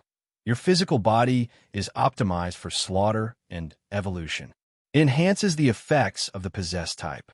It instills intimidation in all sentient beings. You can evolve once a day into the symbol of hunt. Symbol of hunt increases the probability of predation effects significantly during application. Enhances the effects of all possessed traits. Gains resistance to all types of attacks. The duration is 10 minutes. Asterisk caution. In the state of the perfect organic being, the traits of concealment and flight cannot be used. Asterisk note. Evolution has no end. A new message has arrived. What is this? As soon as I activated the text box, numerous characters greeted me. This feels unusual. None of the traits I'm familiar with undergo such long and complex changes. Especially at times like this when it's reality instead of a game, I need to check it thoroughly. I meticulously examined the changes in the text box as if checking a contract. As I expected, the Transcendence system is related to evolution. It was written as Transcendence Level 1 in the parentheses asterisk next to the pre-saint. The details would probably be known after evolving into a quasi-saint, but it was speculated that the conditions for further evolution were related to Transcendence. The problem is, 2 of my most important traits got sealed. As I had suspected, right after the change, the heaviness felt throughout my body made it difficult for me to use wings. It was regrettable that the first trait I obtained and the trait that played a crucial role in many important battles was sealed. Moreover, not being able to use the mimicry organ is painful. I activated the mimicry organ, but there was no reaction from the small holes in my body. Upon closer inspection, most of the holes were sealed by the thickened outer layer. Some holes remained, but their shapes had changed slightly. Come to think of it, there was an expression in the system message saying that the perfect organism trait instills intimidation in all sentient beings. The effect of perfect organism includes instilling fear into sentient beings. Perhaps the pheromone that gives off that aura of fear works by covering the pheromone produced by the mimicry organ. PR/hint, a chemical substance as a scent that is produced by an animal and serves as a signal to other individuals of the same species to engage in some kind of behavior, as mating. In space survival, there are various types of traits, equipment, and skills, but among them, there are things that can restrict other abilities. In line with the game's emphasis on reality, restrictions operate with logic that is realistic and understandable, rather than outright prohibition. For example, AP bullets contain substances that block the flow of psychic power, preventing the use of the opponent's psychic power in a certain area for a certain period. Getting the perfect organism trait and having some of the existing traits sealed should be seen in a similar context. The reason the wings are unusable is that the weight of the body has increased significantly, and the reason the mimicry organ is unusable is that the organ has changed to generate a new pheromone. Then, how about imitating voices? Just in case, I tried producing a voice with my mouth. Good, asterisk gurgling asterisk, I can gurgle. A voice came out, but it wasn't as perfect as before. It sounded strange, like a voice from a broken recorder, and the distinctive growling sound of the amorph was mixed in. Trying to deceive others with this kind of trick wouldn't be forgivable, as if to say that the perfect organism was in a state where it was perfectly applied even inside the body. It seems impossible to deceive others with this kind of voice. Unless the goal is to instill fear in the enemy, it doesn't seem usable for deceptive purposes. Usually, when such restrictions arise, there's a separate method provided to lift the restrictions. Come to think of it, there was a new message notification. I proceeded to read the message. Transcend system information related to Level 2 has been unlocked. Unlocking unique traits synthesis. You can fuse unique traits at any time. Unlocking information on Transcend Level 2 Breakthrough. Do you want to read the information? Transcend Breakthrough, huh? I checked the Transcend Level 2 Breakthrough. Transcend Level 2. Combine 5 fuse traits to unlock a new type-related trait. The traits used as materials must all be related to different types. Information about the new type will be unlocked. Available trait list. Regeneration, fused. Predator senses, fused. Parasitic colony, fused. Fused. Fused. Additional reward. The golden restriction from Transcend Stage 1 will be lifted. Asterisk note. The traits used as materials for the breakthrough can be replaced with other traits. Please keep this in mind. PR/N. Golden restriction is caused by him evolving to Transcend Level 1, where he cannot use some of his traits, which has already been mentioned above. The unlocking method was provided, but it wasn't easy. Making fused traits isn't difficult, but the problem was that each fused trait had to be related to a different type. Currently, I've unlocked the type acquisition conditions for 3 types. To proceed, I needed to obtain 2 more fused traits related to types I hadn't acquired yet. At this point, the difficulty level was almost comparable to evolution conditions. The only fortunate thing was that it needs fused traits related to a type. It didn't matter which one I used as material. If it demanded only specific traits like in Level 1, it would take me ages to reach Level 2. Not easy. It was regrettable that the traits I frequently used were sealed, but what had happened. When the environment changes, you have to adapt your strategy accordingly. Ambushing one by one while hiding has become difficult now. However, confronting the city head-on was still beyond my current strength. I lack traits and have only one type. The key is how strong this newly acquired trait is. I approached the wall to test it. Before, I used to weaken the ground with acidic blood and pierce holes in walls in order to break them. But now, as it was metal responsible for the city's foundation, it was naturally sturdy. How much has the physique, which is now reinforced in the same way as it reinforces itself during evolution through the effect of a perfect organism, strengthened? I applied a bit of force to the combat arm and swung it towards the wall.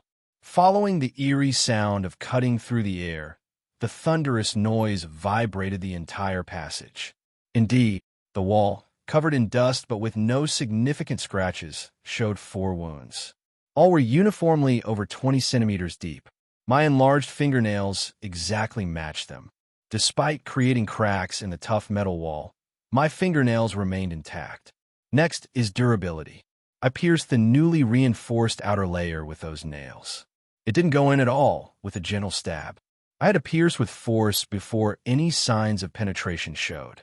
Strength, speed, outer shell toughness, sharpness of the nails. Everything has become significantly stronger. With this level of defense, I can even withstand the firepower of plasma weapons to some extent. In other words, the armed police and androids without plasma weapons cannot kill me. As long as the defense fleet doesn't bombard me from above, the chances of me dying are low. This was certainly a rare piece of good news, but the problem lies with the cult with psychic powers. While my physical defense is very high, my resistance to psychic powers is significantly lower.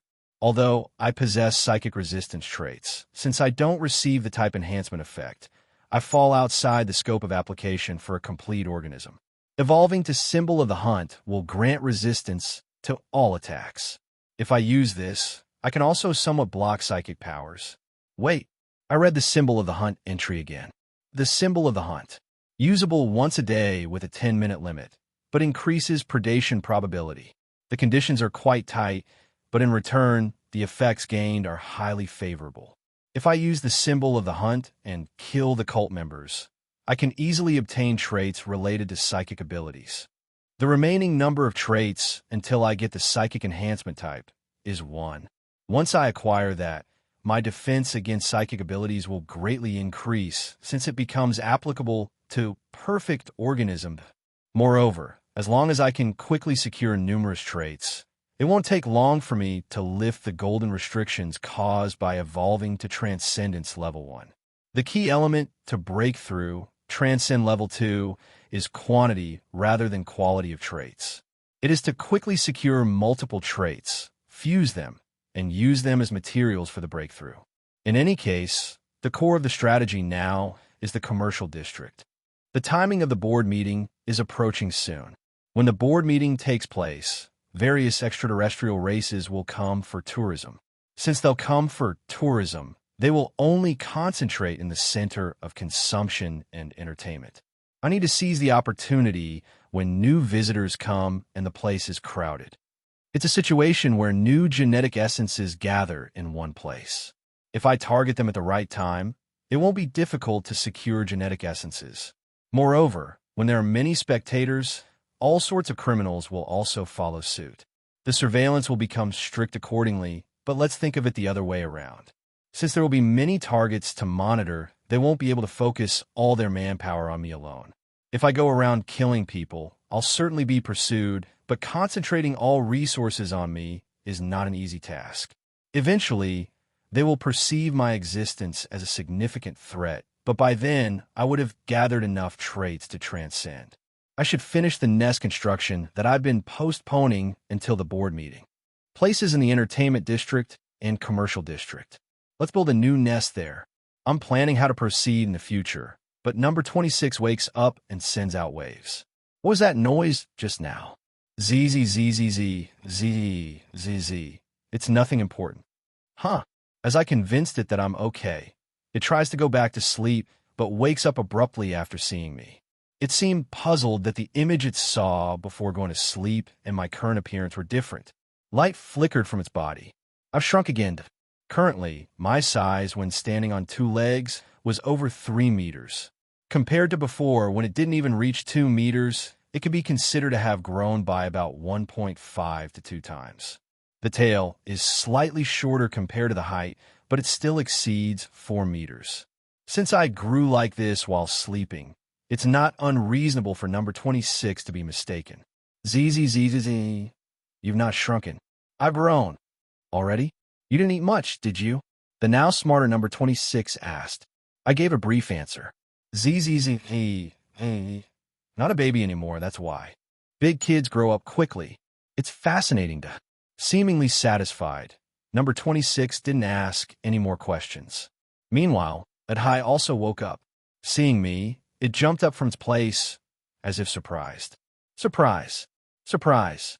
ZZZ, what happened? Adult. Cool. ZZ, thanks.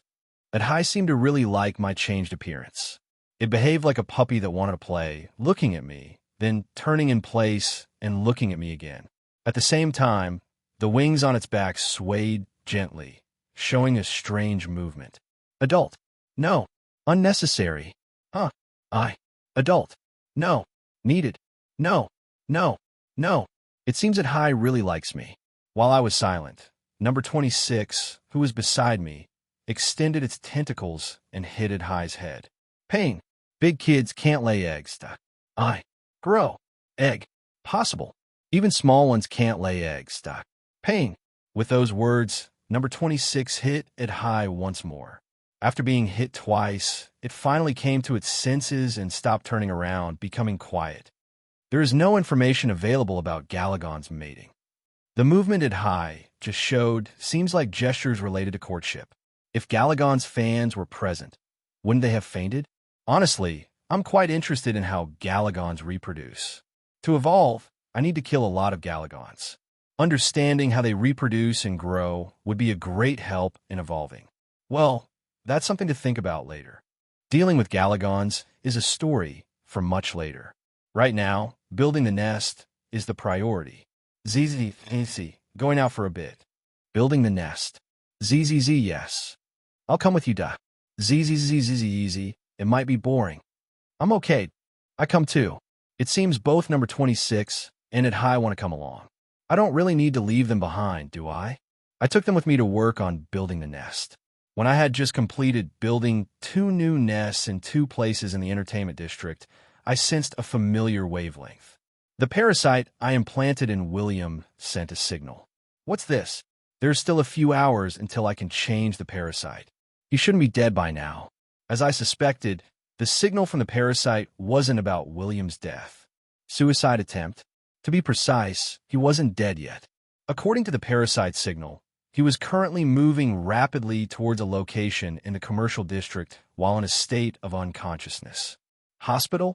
Could it be? Only then I understood what William was up to. He is trying to reveal the presence of the parasite through a thorough examination at the hospital. The fact that the parasite came out of Sanders' body is known to a considerable number of police officers in the detective team. I instructed William to interfere and prevent the police from connecting the parasite and Sanders' death. Thanks to that, the police were no longer interested in the parasite and were just keeping it in storage. But what if the same parasite is found in William's body at this point? That definitely won't stay quiet. There's tracking technology among the psychic powers of the cult. The parasites have an organ that generates signals for communication with me. If they understand that organ, they might use the cult's tracking technology in the administrative district to trace me. William couldn't have known all this. However, it was clear that he did something to resist me. I should go check out the hospital. It seems that I might need to advance my plan to conquer the commercial district. 6 p.m., the port district of the TNC Special Trade Center. Normally, this would be the time when workers in their uniforms diligently moved around, but today was different. Instead, soldiers from the naval fleet and police from a security team were out in force, waiting in the port district. The head of the Eden family is visiting earlier than originally planned. There must be no mistakes. Of course, Administrator Layla Chamberlain, the de facto ruler of the city, nodded silently in response to the crisis management team leader's answer. While the head of the Eden family was known to the public as the Black Lion, displaying his bravery within the upper echelons of Megacorp, he was treated slightly differently. Layla defined Denver Eden, the noble of Mars, in this way. TL/N. Chamberlain changed to Chamberlain. Eccentric. Generally, humans from a noble capital and the prime capital were not kind to those below them. They either treated them as slaves or as possessions, like Akira Eugen, or in a business-like way like Layla. Among the elites who enjoyed popularity among the public, the head of the Eden family was the only one who could be considered different. Thanks to him, were the ones suffering.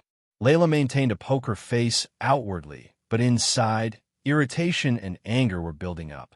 Originally, Denver was scheduled to come 2 days from now, the day before the council meeting. However, Layla had received intelligence that Denver was coming to the city earlier than planned. Enjoying a surprise show, isn't he? It was clear that he had orchestrated such a move to showcase his uniqueness to the public. But she couldn't just leave it for him to come any time. If she treated a popular guest like him poorly, the citizens would start pointing fingers at Layla. And if that happened, her father, Sam Chamberlain, would be greatly disappointed in her way of handling of the situation. Cunning bastard. While Layla suppressed her frustration and anger, on the other side, police officers from the security team gathered for a meeting. Security team at the Port District, is everything cleared? Damn, it was a mess with the smugglers, and then this. We really went through a lot. Thank you for your hard work. Oh, and William, who played a significant role in tracking the smugglers this time. Well done. If it weren't for you, we could have embarrassed ourselves in front of an important guest.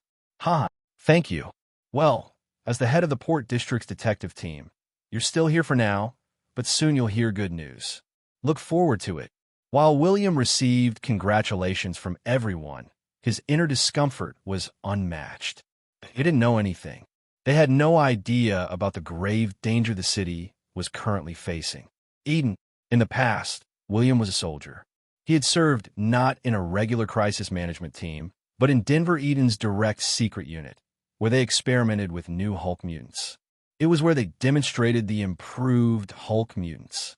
The idea of improving the Hulk mutants was essentially a declaration of competition with the Eugen family. Therefore, Denver had devoted great effort to maintain the confidentiality of the project. As a result, everyone in that unit was given a disguised background. William, on paper, was recorded as working in the crisis management team under the Eden family. However, in William's opinion, Denver wasn't a bad person. Rather, he was surprisingly decent, close to humane, unlike the other ruling class of the megacorp. Officially, Denver denied the existence of the secret unit, but he secretly took care of the people in the unit, providing them with assistance or support. If it weren't for that incident, William and his colleagues would still be working under Denver. If that damn bastard hadn't experimented and fooled around with the specimens. One of his comrades from the secret unit betrayed Denver. He escaped along with the prototype of the new Hulk mutant and disappeared. Fortunately for Denver and William, this information was not relayed to the Eugen family. However, due to the need of maintaining confidentiality, the unit was disbanded and William and his colleagues each went on to live their new lives. Only if His Highness still remembers me. If he could convey the situation he was in to Denver, perhaps he could resolve and fight against the existence threatening this city. While William was lost in thought, suddenly alarms echoed from speakers installed all over the earth. It was a signal that a ship was entering. In response to the signal, the dark sky above the Port District momentarily flickered. The hologram was affected as the double-layered shutters at the Port District operated. Subsequently, a crack over 200 m in the sky appeared. A colossal warship emerged as the massive shutters opened, showcasing its grandeur. The state-of-the-art warship was adorned with a golden trim on a white base, reaching an astonishing size of 700 m in length and 100 m in height, visible even from the Earth's borders. Thanks to the light pouring from the dome-shaped ceiling lights, the warship resembled a hero's ship from ancient myths. Finally, a new model after 5 years, muttered Layla as she saw the warship for the first time. The warship descended at a slow pace and landed on Earth. Following that, the ship's doors opened and individuals clad in silver armor reminiscent of medieval European knights walked out. They were Eden's Archangels, a well-known unit within Megacorp. In reality, what they wore were not actual armor, but advanced reinforced suits colored silver. Despite being far from medieval or traditional, Denver intentionally styled them like that due to his emphasis on image. So ceremonial. Layla clicked her tongue, but at least from a civilian perspective, Denver's decision seemed to receive considerable approval. This was because all the soldiers and police officers on Earth were looking at the Archangels with longing eyes. The knights who disembarked from the ship stood in a row, leaving only the middle one. The knight in the middle, and also the one wearing the thickest and largest armor, was holding a flag with a lion depicted on it. He raised it high and shouted, "The great Lord of Mars and the Black Lion of Eden, Lord Denver Eden, has arrived." In line with his introduction, Denver descended last. In contrast to other knights, he wore black-based armor with gold decorations. He was the man who, unlike the others, had a sense of authority. Denver removed the helmet upon descent, revealing a man with black skin and white teeth. He smiled, waving his hand, as Layla had hurriedly prepared soldiers and police officers to match their protocol. She nodded to the crisis management team leader beside her. When he promptly applauded, the soldiers and police officers at the port district cheered in unison. Denver responded to the cheers, shaking hands lightly and enjoying the applause as he leisurely passed through the well-organized ranks of the knights. Finally, those at the pinnacle within Megacorp faced each other. The person to break the short silence was Layla. "I, Layla Chamberlain, daughter of Samdam Chamberlain, greet Prime Capital Denver Eden, the Lord of Mars and the Black Lion of Eden. It's been a while. Who would have thought that the little girl from not long ago would become such an impressive lady? Thank you. However, for now, please address me as the General Manager, Lord Denver." Denver chuckled while looking at her smiling face but scowling eyes. He scanned the surroundings again and muttered in admiration, as if saying, "This is it. I also paid attention to security, you know. Samdam will be pleased. PR/N. Here Denver is appreciating the security arrangement organized by Layla. I appreciate the compliment. Give the reporters some time. That's why I brought the prototype battleship. The reporters are already waiting outside Earth Harbor." "Oh, really? Impressive." Denver nodded with an impressed expression. While Layla inwardly criticized his nonchalant demeanor, she didn't show it. Someday, for sure. Although the 7 noble capitals and prime capitals within Megacorp were collectively known as the 7 great houses and 7 aristocrats, the gap between the two classes was quite significant. CEO candidacy was exclusively allowed for noble capitals, and prime capitals only had voting rights among the elders and the head of the family. However, the prime capitals still actively utilized their authority, as the kingmakers also held considerable influence. Denver, with his extravagant smile and flamboyant laughter, was an example of such behavior. Despite his rude promotion of his new warship, it was merely an external show. His real intention was to test Layla, who was in charge of preparing for the board meeting. Layla, her family, TNC, were they qualified for the next CEO, and did they have enough influence to bet on within the Eden family? That's what he wanted to find out. "Aha, you're still flawless." Seeing no significant reaction from her, Denver laughed heartily. It was a signal that the first test was over. Layla sighed inwardly and spoke again. "Leave the rest to others and accompany me to the administrative zone. I have some questions about the new battleship. It would be a shame to just go like this after coming all this way. I'd like to chat with the people here. I'll wait." Since it was evident that he would do what he wanted anyway, Layla didn't object. Denver, smiling, approached the soldiers and police officers. As Denver was recognized as a star among Megacorp's public, there were many individuals among the soldiers and police officers requesting for his autograph. Despite this somewhat uncomfortable atmosphere, Denver responded to all of them. While he was greeting everyone, a familiar face caught his eyes. "Know you?" "Well, no. NH-01, isn't it?" "Long time no see, Your Highness." When Denver mentioned his past code name, pretending to recognize, William nodded and respectfully acknowledged. Denver, initially pleased to see him, patted his shoulder, but a strange expression crossed his face. Was your body always like this? I don't remember seeing you this thin. Seeing Denver's concerned attitude, it was clear that he still had a favorable opinion of William, his former subordinate.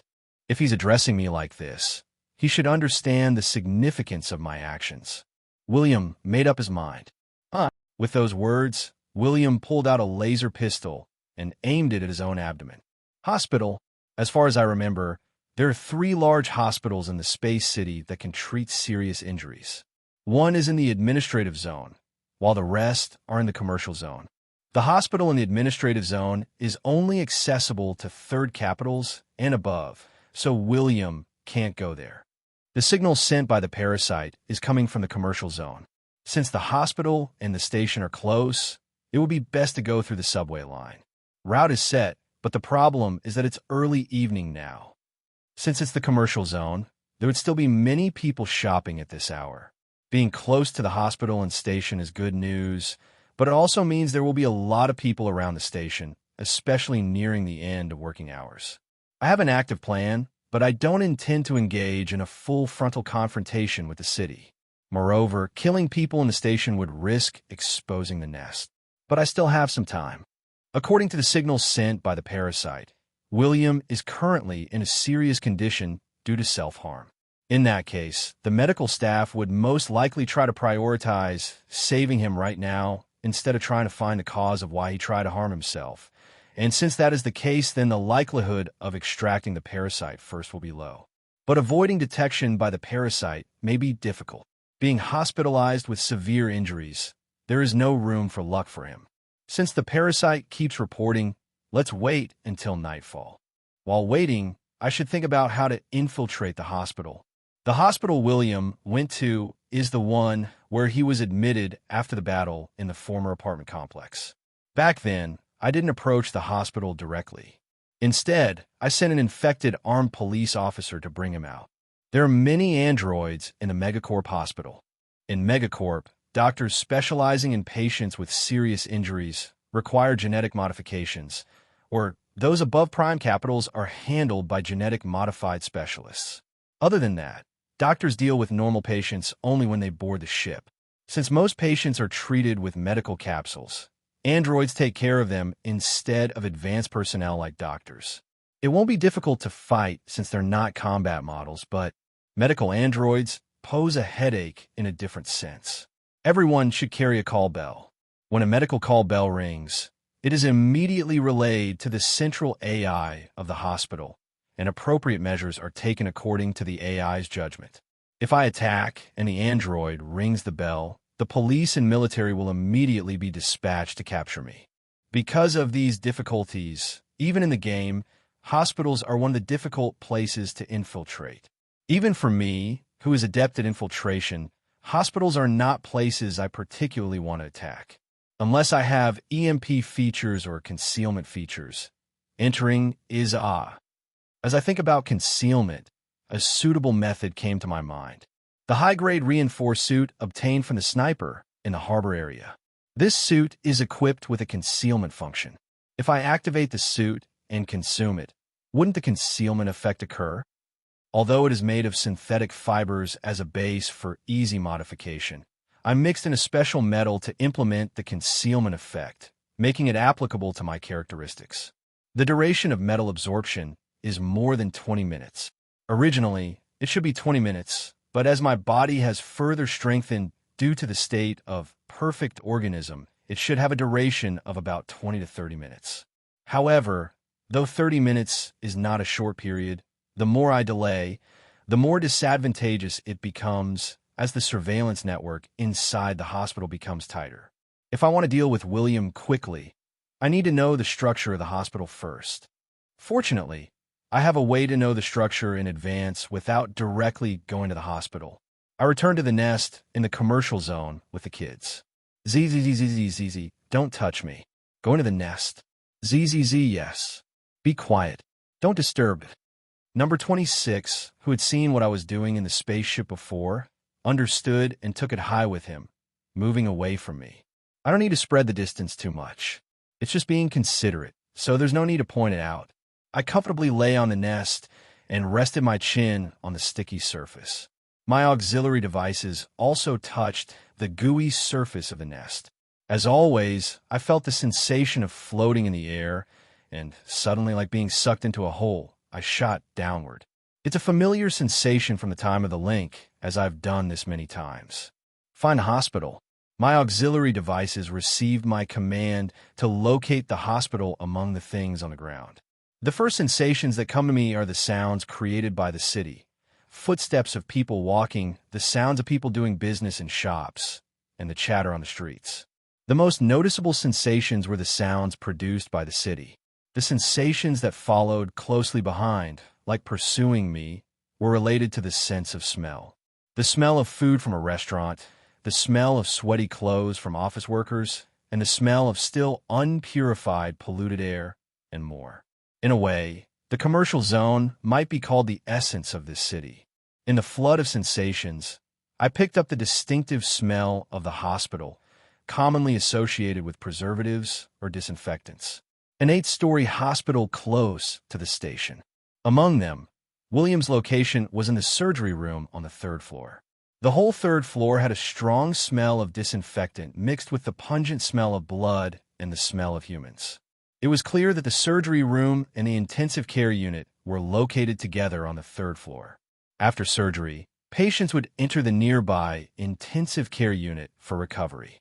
Everything can be resolved on the 3rd floor. Besides, I thoroughly searched for places within the hospital where the server room and central AI computer might be located. The place where the most electrical signals were detected was the basement on the 2nd floor. All right, this should be enough. Having finally understood the overall structure of the hospital, I disconnected the link. Now that the preparations to enter the hospital were complete, all that remains is to wait until nightfall. Before the day is over, William will die in my hands.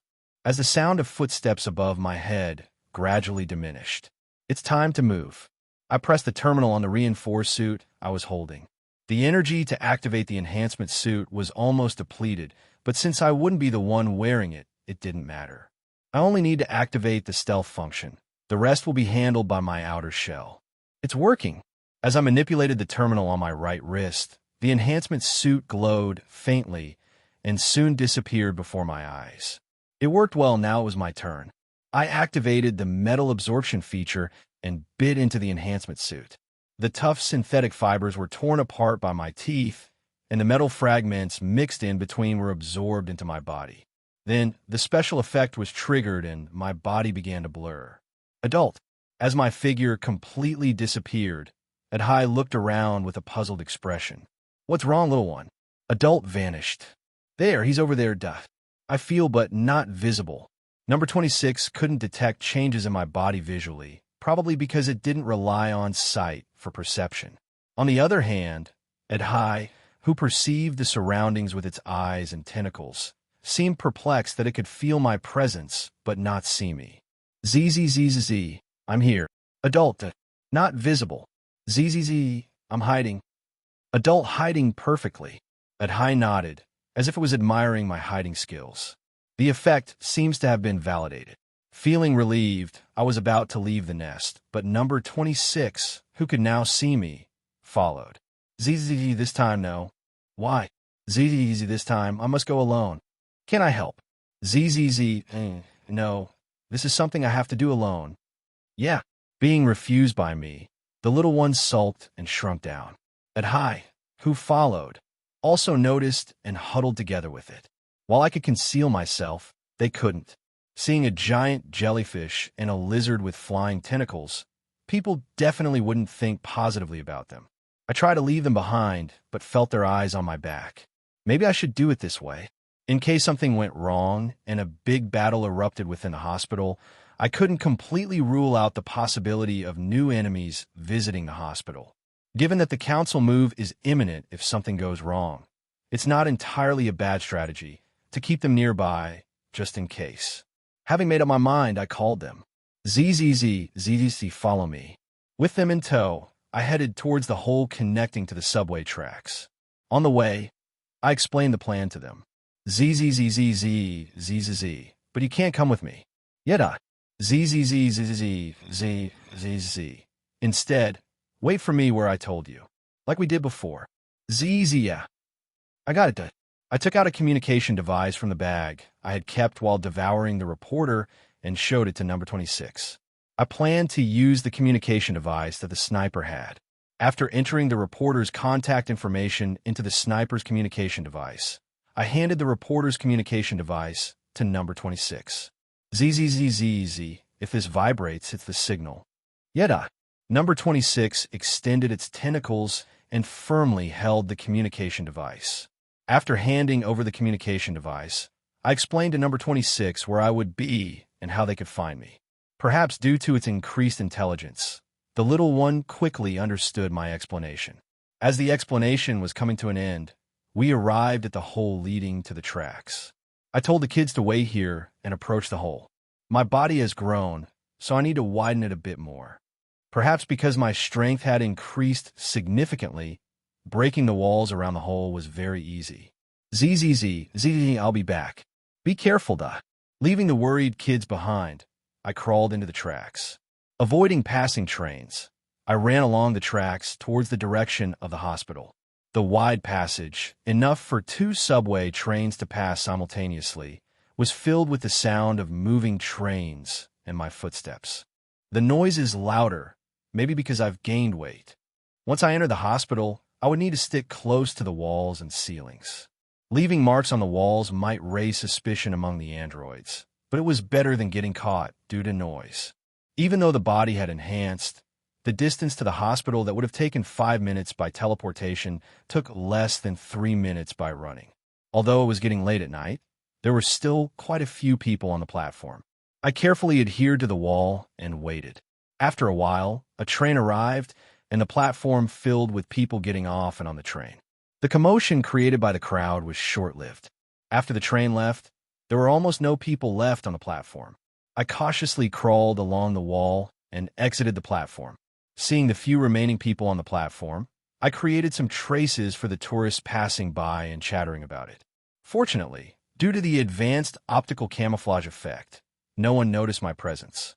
After leaving the station, I ran towards the hospital. Although there were still people on the streets, no one noticed my existence. Some people heard my footsteps and turned their heads, but that was all. Arriving easily at the front of the hospital, I chose to head to the back entrance instead of the main entrance. After confirming that no one was visible from the back entrance, I quickly entered and went straight up the emergency stairs. I initially considered using the windows. However, I couldn't enter through the windows because my body had grown too large. Crawling along the wall, I was trying to climb from the 2nd floor to the 3rd, but the door to the stairs opened. Noise detected. An android appeared. The moment it closed the door, my tail pierced through the android's head like lightning. With my increased size, the tail had grown to almost the size of a blade attached to a pole. It was more appropriate to call it a poisonous sword than a poisonous sting.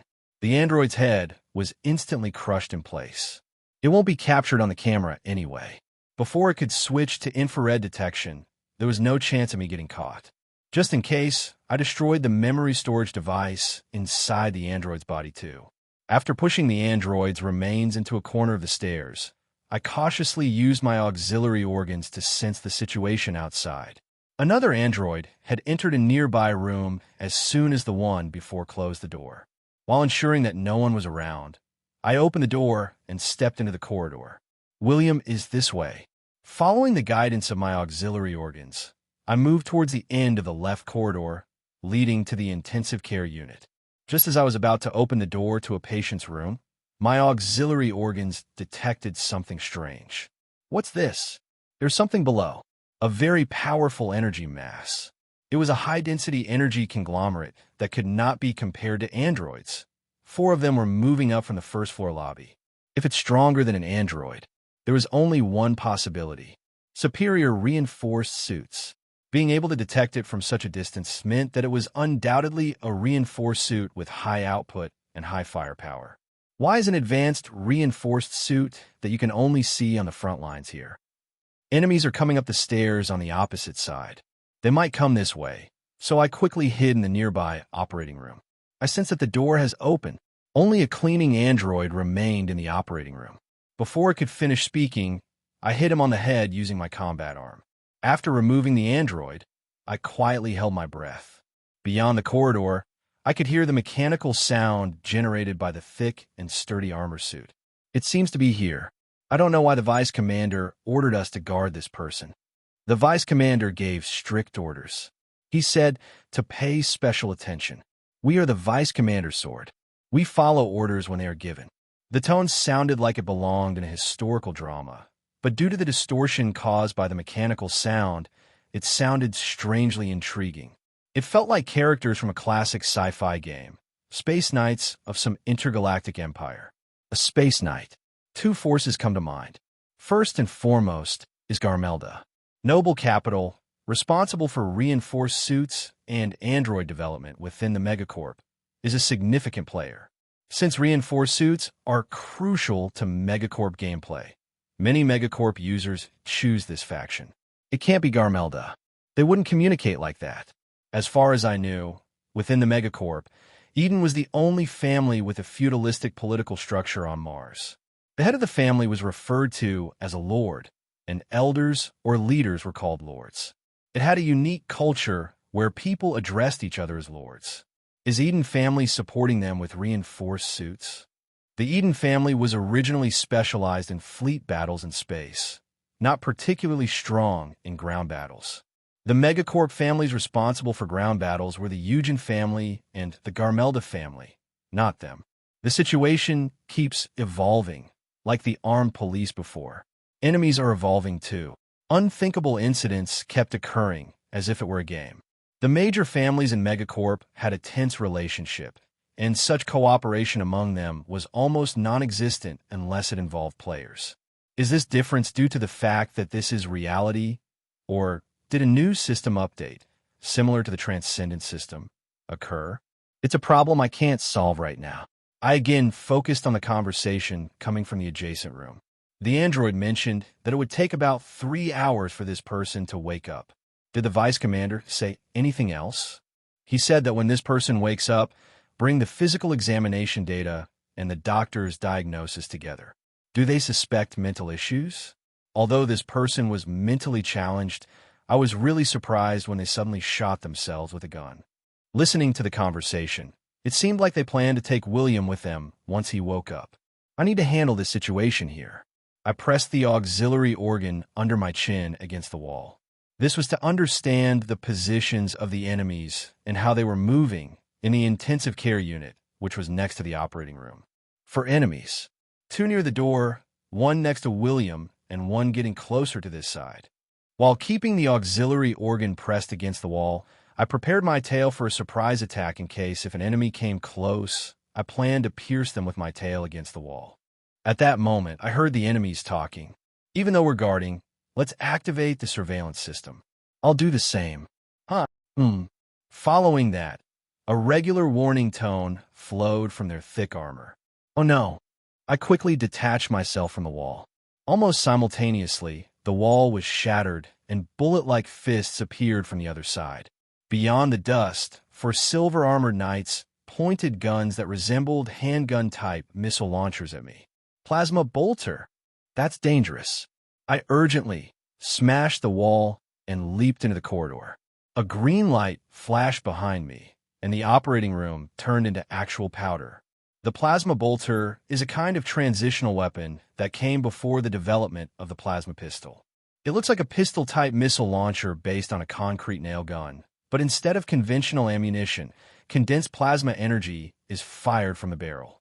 While the destructive power of plasma weapons is excellent, they're extremely heavy due to a failure in lightweighting. Nevertheless, apart from its weight, it had no particular disadvantages, making it suitable as a general-purpose weapon for combat units wearing superior reinforcement suits.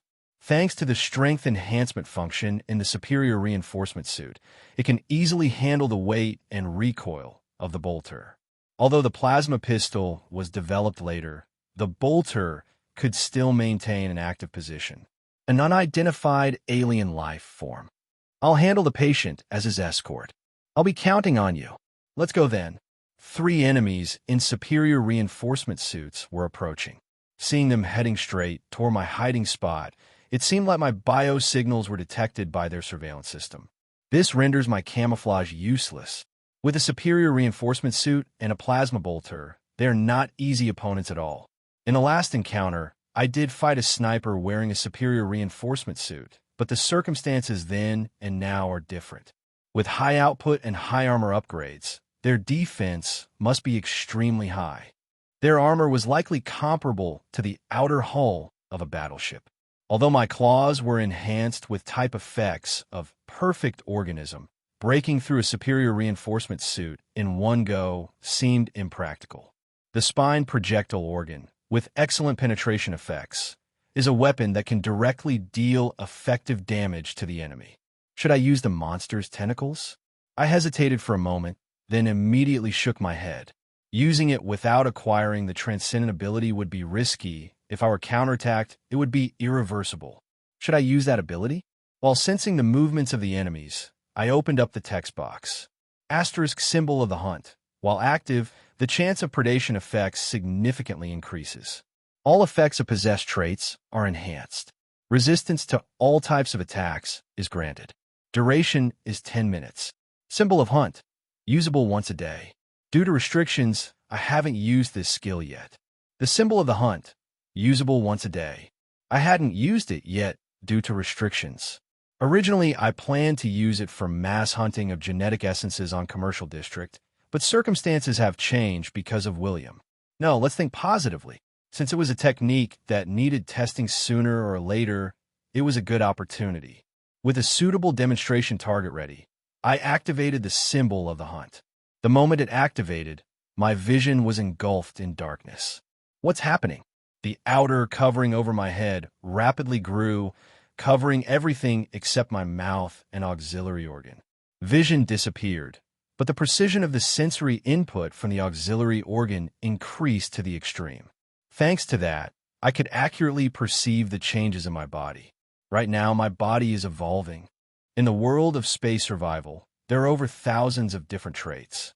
Some are so powerful that they can completely change the situation. And there are traits whose approval through the review process raises questions. With various effects, traits related to physical transformation are naturally present. Among them are traits like body transformation, which I acquired from the wolf I devoured earlier. They are beings reminiscent of space-age werewolves who have the ability to transform into beastly form for a limited time duration. In fact, when the players used to play as wolves, their primary objective was to unlock its beastly form. In pursuit of better existence and evolution, they might be somewhat similar to a morph. The reason I'm mentioning this is that my current body changes resemble the transformation of the wolves. Although my original form was already monstrous, the new transformation was more akin to a beast than a monster. The outer covering that covered my head grew rapidly, covering my eyes, obscuring my eyes, and the horns became long and massive, just like spears.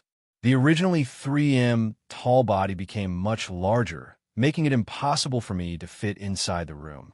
Thanks to the effect of perfect organism, the muscles attached to the reinforced combat arms became thicker and more powerful, totally reshaping them. Only the covering at the wrist grew unevenly, resembling small shields with tiny thorns that could be used not only for defense but also for offense. The spine projectile organ of the lower left arm also changed significantly. The original rifle-like shape changed to that of cannon. Moreover, it has 3 barrels. That means it can shoot 3 rounds at once, consecutively or simultaneously. Thanks to this, there was now no shortage of long-range firepower. Even up to this point, it was shocking, but the most significant change occurred on my back. My arms have elongated. 2 additional arms emerged from my back, which, unlike my other arms, had 4 joints with crescent-shaped, elongated bone blades designed exclusively for combat and killing. Was this the reason why I was not able to use my wings? Given that the sensation while moving the arms was almost identical to the feeling of moving wings, the arms on the back were undoubtedly devices replacing wings. I swung the arms on my back a few times. Every time I swung the bone blade attached to the end of the arm, there was a threatening sound as the air was cut. Certainly, the symbol of the hunt was a change that lived up to its name. And even though I can't see it, this vivid feeling explains it all. The enhanced auxiliary organ compensated for my lack of vision, so I don't regret losing it for now. Thanks to them, I could not only sense the changes in my body, but also read the movements and appearances of people throughout the entire building. I could even hear the heartbeats of the 4 individuals in reinforced suits.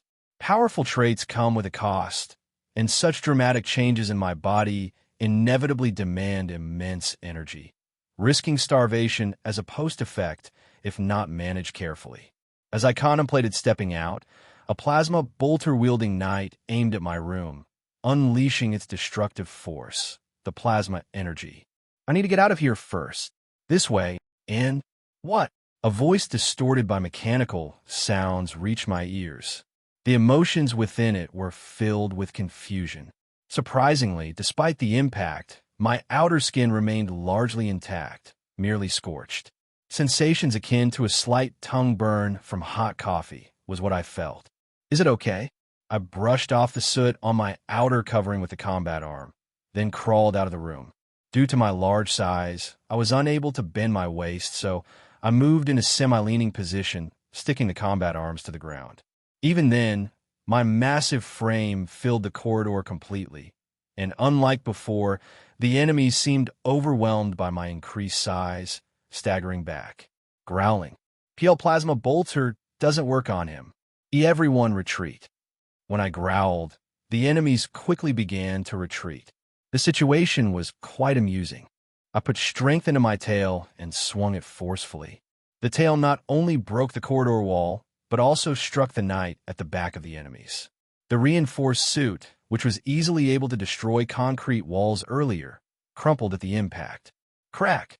The waist of the knight hit by my tail bent unnaturally. It was a fatal injury that should have resulted in instant death, but he didn't die. Perhaps he was equipped with a life support system as an option. Fifield, damn it, it's too late. We need to retreat and regroup. Shit. Instead of chasing the other knights, I approached the injured one called Fifield. Since my jaws are now reinforced, there should be no problem in eating him as it is. I activated the metal absorption effect, and with the thought of returning to the nest, I left the current ongoing stealth function intact. I grabbed the knight with my combat arms.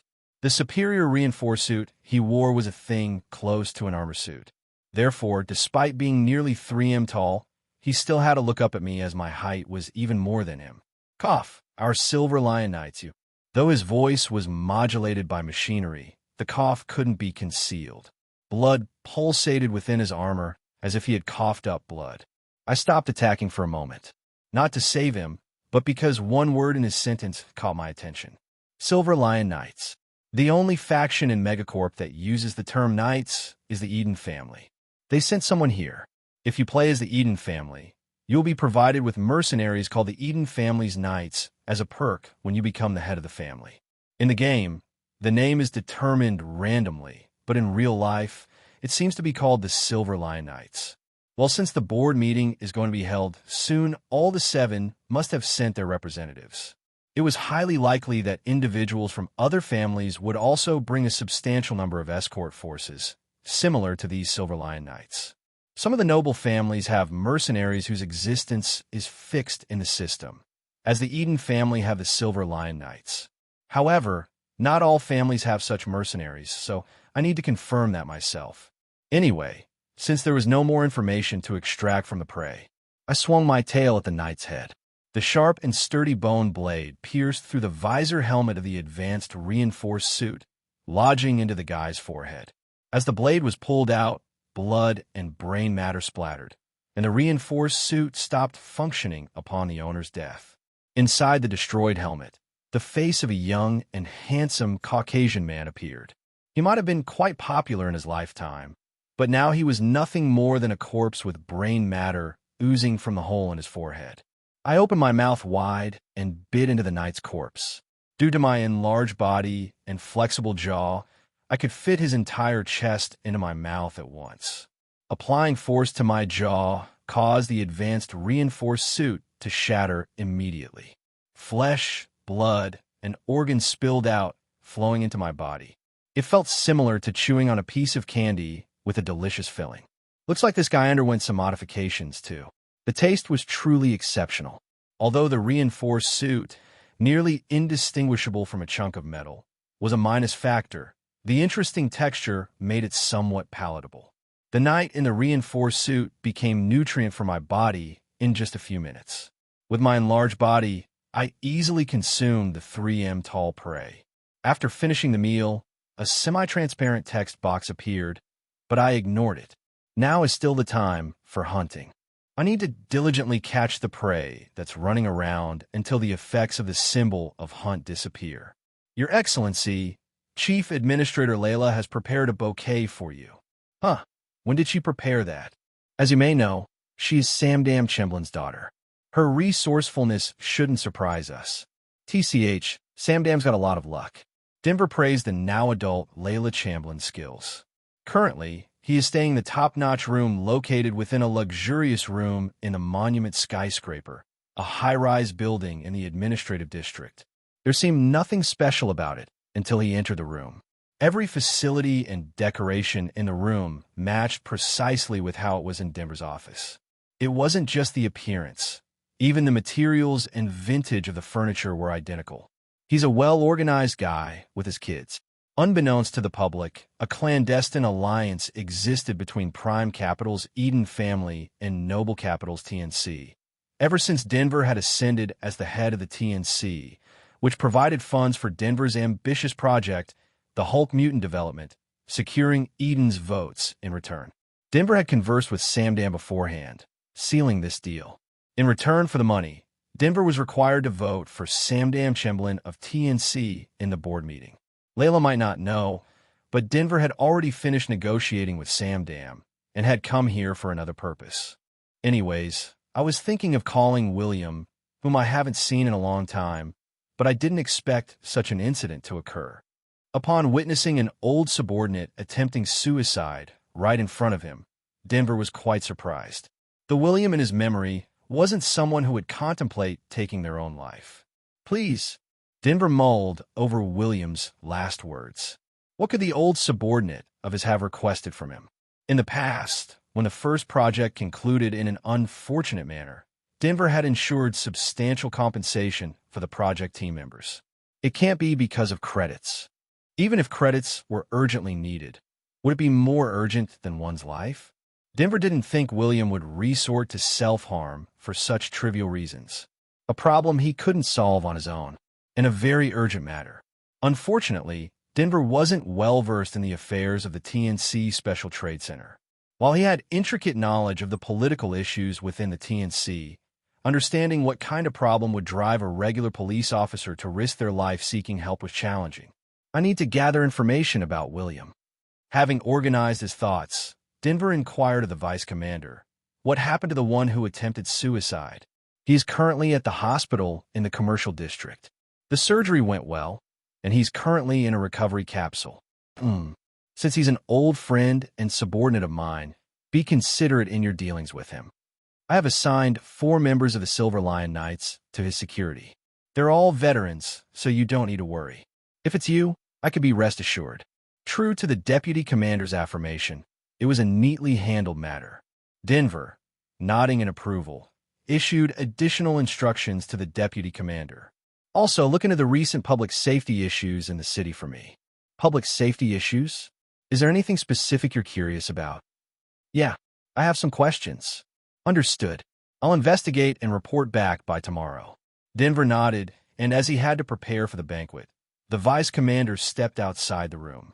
While he couldn't understand why Denver was so concerned about a police officer who had disrupted the welcoming ceremony, the deputy commander didn't question it, as he was familiar with his unpredictable commands. Similar to the Silver Lion Knights, they were merely the eyes and arms of the monarch. It was not their place to doubt the one wielding the Black Blade Star. *PR/N. Probably a weapon used by the soon-to-be head of the Eden family. Back in his quarters, the deputy commander summoned another knight. This was to fulfill Denver's instructions. I will investigate along with the members. I appreciate it. After dispatching his subordinates to fulfill Denver's orders, the deputy commander took out an elegantly decorated communication device. I should double-check the situation in the hospital as well. The Silver Lion Knights were one of the top special forces in the city of Eden, composed of seasoned veteran warriors armed with advanced reinforced armor and various deadly weapons. Given their status, the deputy commander wasn't particularly concerned. He only intended to verify that everything was proceeding as usual. However, today's operation didn't go as planned. Arg, damn it. Milburn is down. Deputy Commander, we need reinforcements. Fifield and Milburn are already down, Ag. From the other end of the communication device, hell was unfolding. Suddenly, William woke up from his sleep. It wasn't someone deliberately waking him up. It was the vibrations he felt from something covering his body. Where am I? As he opened his eyes, a lukewarm liquid tickled his eyes. After blinking a few times, his eyes gradually adjusted. Currently, he was submerged in a healing capsule, wearing a respiratory device. I'm not dead. At the time of his suicide attempt, William had resigned himself to death. It was because the noble capital had made a mess of the welcoming event for the prime capital because of him. Layla Chamberlain, the owner of this city, was a rational lady, but not exactly merciful. Originally, William shouldn't have been waking up in a healing capsule with his brain intact. He should have been dead. The fact that he was safe in the hospital was probably thanks to Denver protecting him. That meant William's plan had partially succeeded. I hope His Majesty understands my intentions. Thud. Once again, the liquid surrounding him vibrated. Something, possibly the healing fluid or the entire healing capsule he was in, shook due to some external force. What's going on? There can't be an earthquake. There shouldn't be any seismic activity in an artificial structure floating in zero-gravity space. Thud. This was a vibration occurring within the hospital, as if something heavy was shaking the whole hospital. Could it be? Thud. William felt a chill running down his spine. The fact that something substantial enough to shake the hospital was moving around this late at night meant only one thing. It had come for him. Thud. The vibrations grew stronger. It was getting closer to him. At that moment, the door to the intensive care unit opened, and a person clad in silver armor rushed in. His expression was hidden by the armor, but his frantic movements hinted at his state of mind. Amidst the chaos, the knight noticed William, who was awake inside the healing capsule. Operating the terminal, the treatment liquid drained out of the capsule's openings. Are you awake? William nodded as he came out of the capsule. The knight handed him a patient gown. I'm not sure what's happening in this hospital, but an unidentified creature is attacking us. William knew who was pursuing him, but he couldn't answer. There was still the parasite inside his head. If he spoke or even thought of it in a disrespectful manner, the parasite would cause excruciating pain. The higher the disrespect, the more intense the suffering. But if he mentioned the parasite to the knight now, the agony he'd faced until now would be child's play. Revealing the parasite in this situation would only worsen things. Regrettably, silence was his only option. What about the people in the hospital? All my comrades were killed by that thing. The people in this hospital probably... He didn't finish the sentence, but William could understand. Central AI likely detected the crisis and called the police. I've also requested reinforcements. We have to hold on until they arrive. Understood. William felt a sense of déjà vu. A similar situation had occurred before during the battle in the apartment. Back then, he had believed that he and the android could handle it without much difficulty. And what was the result? They lost all their comrades, leaving only one police officer alive who was also made deprived of his freedom, turning into a puppet. Thud! At that moment, a loud noise came from across the door. It had reached the door. The knight stood in front of William, wielding a plasma bolter in one hand and a blade claw in the other. William, a former soldier, knew well what a blade claw was. The blade claw was an enhanced version of a sonic blade, a weapon with two ultrasonic saws attached to the back of the hand. It was much heavier than a sonic blade, but had superior durability and cutting power. It was primarily used by armored soldiers or Hulk mutants. If it were any other creature, William wouldn't be concerned, but the problem was that the knight was facing an adversary that was engaging in close combat with that thing is suicide. Having fought against the monster before, William was convinced that the knight had no chance of winning. I should get out. It won't start a rampage outside. It avoids human eyes. Having been a slave to the monster for a while, William knew what it feared. The vicious creature avoided direct confrontation with the city and only operated in the dark. It only fed on what William offered, occasionally attacking the ones chasing him. This gruesome hunting occurred only during the hours when there were no people, usually in the early morning. Therefore, William intended to persuade the knight to jump out of the window. Certainly, many civilians would get hurt, but it was better than losing his life.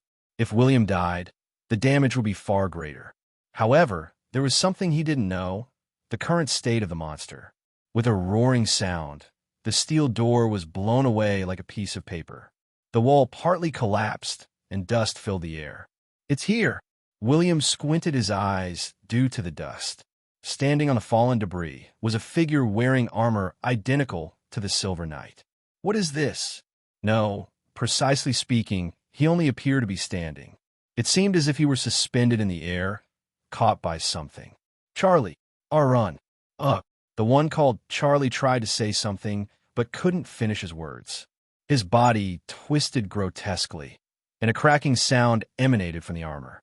Charlie's desperate scream turned into 3 distinct cries. His body was torn into 3 pieces. Red blood, organs, and bone fragments mixed and splattered on the ground. "Oh my God!" Some of the blood from the corpse flowed down, carrying something invisible in the air. It was then that William understood why the knight didn't run outside. It had somehow turned invisible. Moreover, it was implemented at such a high level that was usually possible with the help of highly advanced technology. Despite the blood obscuring his vision, William, with keen eyesight, recognized it. Ordinary people wouldn't be aware of its existence even if they went outside to check. "Get down!" The knight grabbed William's head and pushed it down. Thanks to that, William barely managed to bow his head in time. Something barely missed his head. He didn't know what it was wielding, but the creature's weapon seemed immense. It was enough to slice through not just the healing capsules, but also the entire wall. Due to the creature's attack, people inside other healing capsules were also sliced in half. The floor was covered in a pink liquid mixed with blood and treatment solution. "Damn, I'll hold that thing off. Survive until backup arrives. I must inform our leader." I will. Please." Without waiting for William's response, the knight rushed towards the invisible monster. "This is troublesome." The knight had interfered just as I was about to kill William with my tail. Perhaps due to the detection equipment embedded in his advanced reinforced suit, the knight accurately perceived my movements. "Go anywhere, just run quickly." "Damn it. Kaya, save us." Even though my current form was not visible to others, I couldn't let them escape as is. I launched my spike bones from the tip of my lower left arm, piercing through the backs of those who were exposed. Unfortunately, I was only able to kill a maximum of 3 people with 1 shot of the spike bones. One survivor sprinted away at a speed that made me wonder if someone could run that fast. Where did William go? While I was capturing the survivors, William had already distanced himself from me, confirming that he ran through the emergency stairs. I turned my head again and faced the knight.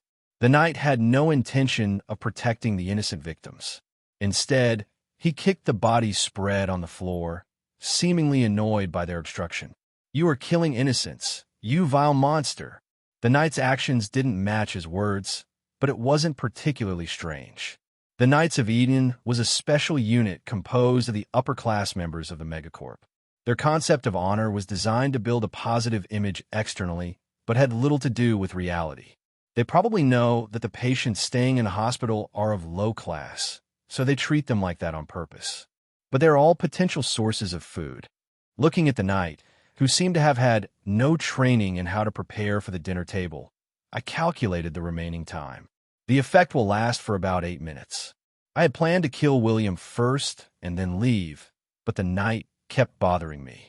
I estimated the remaining time until the effect wore off. Ignoring me, the knight activated the Blade Claw on his arm. Blade Claw. In a normal situation, the Plasma Bolt would be a far superior weapon to the Blade Claw, but in the current limited circumstances, the Blade Claw was not a bad weapon. Like the Sonic Blade, the Blade Claw specialized in destroying armor with high defense. Die! The knight, firing suppression shots with the Plasma Bolter, rushed towards me. Plasma shots flew towards the tentacle under my chin. I wasn't sure if he deliberately aimed there, but the auxiliary system wasn't reinforced under the effect of the symbol of Hunt. I crossed the upper combat arm over the lower one to block the plasma shots heading towards the tentacle. In the meantime, the knight approached me and swung the Blade Claw from bottom to top. He wasn't targeting my head, but my combat arm. Two saw blades made a gruesome sound, cutting through the air. I stepped back, widening our distance, and used my arms as a shield to block the two spinning blades. The collision between the ultra-vibration saw blades and my alloy-reinforced shell generated sparks. He calmly aimed the Plasma Bolter at me from close range, showing no signs of surprise. His composure was excellent, but his intent was bound to fail as I still had plenty of weapons at my disposal. My tail targeted his waist, piercing through the darkness and dust. Coup! Instead of firing the bolt, the knight twisted his waist just in time to avoid my tail. I swiftly grabbed his hand, holding the Plasma Bolter, before he could step back. You dare! Thinking we were engaging in a power struggle, he exerted force on the arm holding the bolter. Because of the enhanced strength from the advanced reinforced suit he was wearing, his strength was comparable to mine. Our combined weight, exceeding that of a ton, pressed down on the hospital floor without both of us moving. He grabbed my arm with his other arm as the concrete floor cracked from our fight, probably planning to push me away. But he was mistaken. My intention was not to engage in a strength contest with him. The bone blade on my rear arm flew towards his shoulder.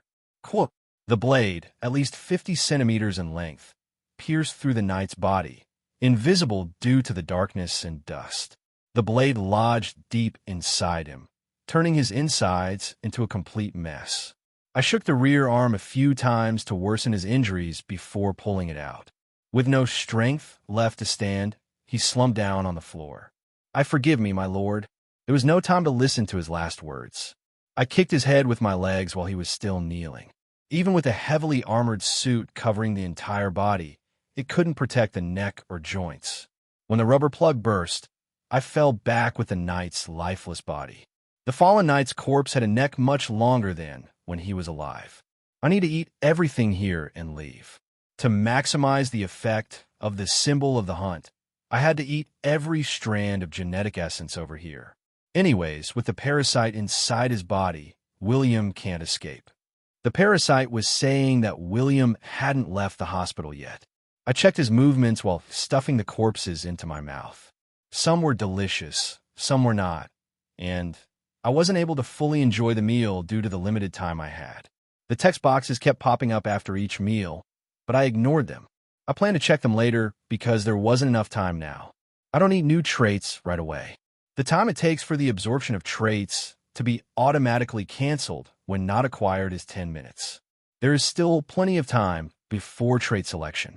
Fortunately, the corpses of ordinary people seemed to transition smoothly, perhaps because they were wearing patient gowns. Thanks to that, the meal ended earlier than expected. Only took 2 minutes. The remaining time for metal absorption should be around 10 minutes. It was enough time to capture and consume William. Now let's go. The signal was coming from upstairs. I led my massive body there, ready to find the traitor. Hyuk, hyuk, hyuk. William panted heavily, leaning against a cabinet as if he was about to be engulfed. The gust of wind caused the cleaning tools inside to spill out.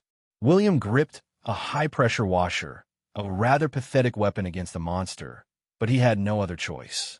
It wasn't certain if he could even wield it against the creature in the first place, considering the parasite was still alive in his head. Damn, William lamented. He had been loyal to Megacorp. He was closer to someone who captured those doing wrong rather than being someone doing wrong. Megacorp, however, was an organization that inflicted pain on many, a group far from justice. Loyalty to such an organization might not be considered just, but at least William believed his convictions still held some values. However, his beliefs were powerless in the face of a disaster that an individual could not handle. He, a courageous soldier unafraid of death, was different when it came to that monster. The overwhelming terror paralyzed him and awakened a primal emotion within him: fear. William grasped his trembling thighs together, trying to calm himself down. Moments ago, he could still hear androids causing a commotion outside, but now it was quiet. He held his breath, pressing his ear to the door. The sound of a patient murmuring in the corridor reached his ears. The voice sounded muffled, like it was coming from a broken radio. Seeing a survivor indicated that the creature had likely moved to another floor. His reasoning was based on the absence of the heavy footsteps that the creature made while walking. Now's my chance. William cautiously opened the door, but what greeted him in the hallway outside the tool room was a ruined corridor. The ceiling lights were all destroyed, while some were sparking sporadically. The patient beds, once neatly arranged, were either bent or broken, seemingly having hit with a powerful impact. He was the only person on the hallway that was so damaged that it was impossible to imagine a clean image of the hospital. A faux indie. Then, the voice resounded again. Only now did he realize who the owner of the voice he heard was. He thought the sound didn't transmit well through the blocked door, but that wasn't the case. The voice was naturally like that, eerie and distorted, like coming from a broken radio. The creature had been waiting for him to come out from behind the door. William tightly closed his eyes. As soon as his eyes closed, his body was thrown into a disarray by something transparent. Damn it! Peter, Charlie, Vicus, the vice commander of the Lion Knights, continued to attempt communication. However, the sounds emanating from the communication device were nothing but ominous static. The last message he received was from Peter, informing him that his colleagues Milburn and Fifield had perished. Since then, there has been no word from Peter or Charlie. This could only mean one thing. They might all have been wiped out. This won't do. I need to dispatch the knights quickly and report about this to the Lord. Vicus quickly summoned the waiting knights. With the troops guarding Denver and those investigating security dispatched elsewhere, he had a force of only 20 knights at immediate disposal. The armed knights filed into the spacious guest room allotted to the vice commander, each removing their helmets. The knights were of different races and gender. Among them there were a fair-skinned woman with reddish-blonde hair, a Caucasian man with black hair, and a black-skinned man with a shaved head. Despite their differences, they all shared one common trait: their exceptional facial features and their towering height. While the public praised Denver for prioritizing his image, Vicus knew the truth. They were the results of genetic enhancements under Denver's directives, known as the Hulk Mutant Project. Vice Commander, did you call for me? The black-skinned man respectfully bowed before Vicus, drawing him back to the present. Vicus briefed them on the situation. The situation is dire. We've lost contact with the team assigned to protect the police officer under Lord's orders. What? We sent Charlie, Peter, Milburn, and Fifield to the hospital. Since Peter's last communication 5 minutes ago, no one else has responded. Silence fell among the Lion Knights. Everyone present in that room knew the extent of the force of the Lion Knights. Therefore, the news that 4 of their own had fallen was not something they could easily overlook. So, I will report to the Lord immediately. Jacob, I entrust the command of these men to you in my absence. I will do my best, sir, for such an incident to occur right before the council meeting. After sending the knights to the hospital, Vicus hurriedly headed towards the banquet hall. The Lord wishes for Samdan Chamberlain to become the CEO, and now this happens. As Denver's closest confidant, Vicus was well aware of what he was aiming for. Before coming to this city, Denver had met Samdan in advance to discuss how the council meeting would proceed. During the discussions, Samdan expressed high expectations for his daughter Layla, and Denver understood Samdan's intentions. Although Vicus wasn't sure how Layla felt about it, he had no ill feelings towards her. Therefore, before coming here, he made many preparations to assist her. With all the preparations done, now only the smooth progress of the council meeting remained. Yet, such a major incident occurred. Finding out who killed the knights in the hospital is important, but the more important thing here was the fact that an agent of Prime Capital died on the territory of Noble Capital. Competitors of Samdam are not likely to let go of such a good opportunity. If they just let this slide, it will undoubtedly be talked about. Before the CEO election between TNC and Eden, the CEOs traditionally engage in a verbal battle. While conspiracy and plots are expected during the CEO voting process, any irregularities on the surface were unheard of.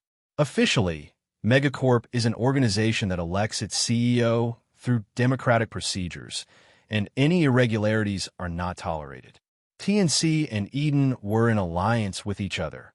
If this gets leaked ahead of the CEO election, it could undermine the legitimacy of the CEO appointment and even jeopardize the TNC family status in Noble Capital, and would also cause Samdam to be excluded as a CEO candidate. But Denver's hard stance might pose problems too.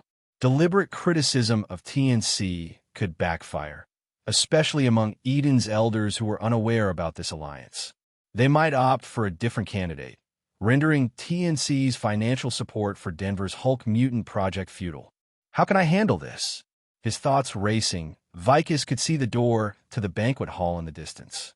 A woman was being inspected by security guards before entering the door. She was Layla's secretary, someone Vicus knew well. Up close, he could see that her complexion had turned pale. She must have come here for the same reason he did. Even Lady? Vice Commander too? They exchanged glances, saying nothing but understanding each other's thoughts. It seemed like tonight's banquet would be a long one. The existence that annoyed me is now dead. Despite judging it as competent and deciding to spare it, the outcome turned out to be a mixed bag of gains and losses. A reflection on an individual's assessment. I have to keep in mind that this is reality. My life is at constant risk here. I have to be extremely cautious, especially when dealing with humans, at least until I acquire the infection enhancement type. Time to dismantle the central AI and exit. Carrying the now-deceased William, I descended to the basement. As I was going down, I took a bite of his upper body first. I should have eaten a bit earlier. Maybe because he suffered due to me, his taste was bland, the quality of the meat was good, but it felt like the meat got rotten due to improper storage in the refrigerator. While eating, a parasite came out of the corpse's nostrils, as if asking not to be eaten. It went back to his house on my arm. When only one leg remained, I arrived in front of the server room where the main computer was located. I put down the leg I was eating and smashed the door with the horn on my head. The 10 centimeters thick alloy door, powerless against Amorpha's formidable strength, broke with a loud bang. The central AI, detecting my intrusion, loudly warned. Warning, warning, unidentified life form detected. I destroyed the speakers hanging on the ceiling corners with a swing of my tail, and put an end to the irritating noise, leaving only the regular noise of the air conditioning in the server room. Let's break the cooling system computer first. Although there were numerous computers in the server room, I had raided many hospitals when I played the game. Once you get here, it's not much difficult afterwards. I systematically knocked down the computers lined up at the right end. Sparks flew, and the red light in each computer diminished. A moment later, all the internal fans stopped, and the temperature inside began to rise rapidly. The sensitive electronic devices inside screamed at the rise in temperature that even surpassed a sauna. This is not the end. Using all my arms, I successively destroyed all the data server devices one by one. All the computers were either shred to pieces by my combat arms or were turned into unrecoverable waste. Thanks to my enlarged body, destroying all electronic devices in the spacious server room was easy and didn't take that long. Now that I've destroyed the important devices, I decided to finish the rest with another method. I bit my arm and created a wound and sprayed acid all over. Thanks to the effects of perfect organism, the effect of the acid inside me had increased significantly. The electronic devices touched by the droplets melted without a trace. Then, a short circuit occurred in the broken computer's wires, and flames suddenly erupted all over the room. It's enough for here. I walked smoothly through the fire and entered the inside of the server room. The fire was unable to do anything to me thanks to my reinforced exoskeleton. Inside, there was a cylindrical computer wrapped in reinforced glass. That was the main computer containing the central AI and controlled the whole hospital. Green numbers constantly appeared and disappeared on its matte surface in a non-reflective black color. That cylindrical computer had a design unique to Megacorp and looked like the AI computer inside the spaceship. Warning, warning, Central AI under threat of damage. The AI issued its final warning in electronic sounds as if not wanting to die, but it was meaningless that I launched bone spikes towards the reinforced glass. The glass wall shattered. It not only broke the glass, but also pierced through the main computer. However, I was not satisfied. I had to completely destroy it so that the enemies won't be able to retrieve the data. I remember making a similar mistake back then. I once infiltrated a hospital in a space city in the game to kill someone. At that time, I was a quasi-saint with 6 types in my possession. Therefore, assassinating enemies without getting caught was very easy. Perhaps because it was too easy, I became careless. And because of that, my abilities were exposed to the central AI. The organization members of the hostile clan that I killed were easily able to obtain my information through the central AI. They sought revenge by spreading the strategies I used in the hospital on the community forum. It became challenging to create new strategies as the old ones became useless. Of course, I later paid them back twice as much, but I don't want to recreate those memories. I sprayed my acid blood to completely dissolve the main computer. It all went well. After leaving the blazing server room, I finished eating William's remaining leg. Once again, a text box related to the predation effect appeared, and as I was about to skip it, I saw something. Wait, what's this? I quickly checked the text box. Predation effect activated. Successfully obtained insight genetic essence. Extracted the insight among the biological characteristics of William. Do you want to apply insight? Insight. I'm familiar with this ability too. When activated, it allows me to see the unique features, traits, skills, etc. of a living being or object with my naked eyes. I can't know everything, and the information I can obtain is randomly determined, limited to 5 times a day. For example, if you use insight on someone wearing reinforced armor, you might get information about the armor instead of the wearer. Or sometimes, if you want to know about the information of the armor, you'll get information on the wearer. Also, if you try to use insight more than 5 times a day, it would become unusable and you won't be able to use it in the future. I was curious about what would come out of William, but for this to come out, William always had sharper intuition than others, so it made sense that he had such an extraordinary ability in him that it was probably because of that he found out about my weaknesses and forced me to corner myself. Come to think of it, William was the first one who cornered me in the city. Although he was not as powerful in combat as Si-Hyun Yujin or the Hulk mutants, he targeted my weaknesses with just his intuition. Though I had infected him with a parasite, he didn't give up and continued to be a headache for me until the end. The one who used to be an enemy is giving me a gift at the end. Although he was an enemy in the past, it was forgivable at this point as he gave me such an amazing gift. As shown in the system panel, Insight is advantageous in player versus player fights, or PK. It's not an ability I immediately need since I don't fight players one-on-one. Yet I'm happy, because Insight is a psychic trait. Including Insight, I now have a total of 6 psychic traits. This means that I have successfully fulfilled all the conditions for the psychic reinforcement type. The acquired traits from Eden Knights and the Patients are still pending until they are canceled, but the newly obtained Insight is different. It's an opportunity to acquire a type. I can't miss this. I immediately accepted the acquisition of Insight. As the trait applied, I felt a change in the structure of my eyes. It was as if the inside of the eyeball became stiff, similar to the feeling when tired, and there was a twitch in the brow. Despite the tingling sensation, I remained still as the natural changes due to the trait application occurred. Perhaps because the applied area was not large in size, the transformation quickly ended. I activated Insight and looked around. Despite acquiring it, there was no change. There should be random information about objects, but I couldn't see anything. Right, I won't be able to see anything now. Insight is a trait that must be confirmed with the naked eye for its effects to take place.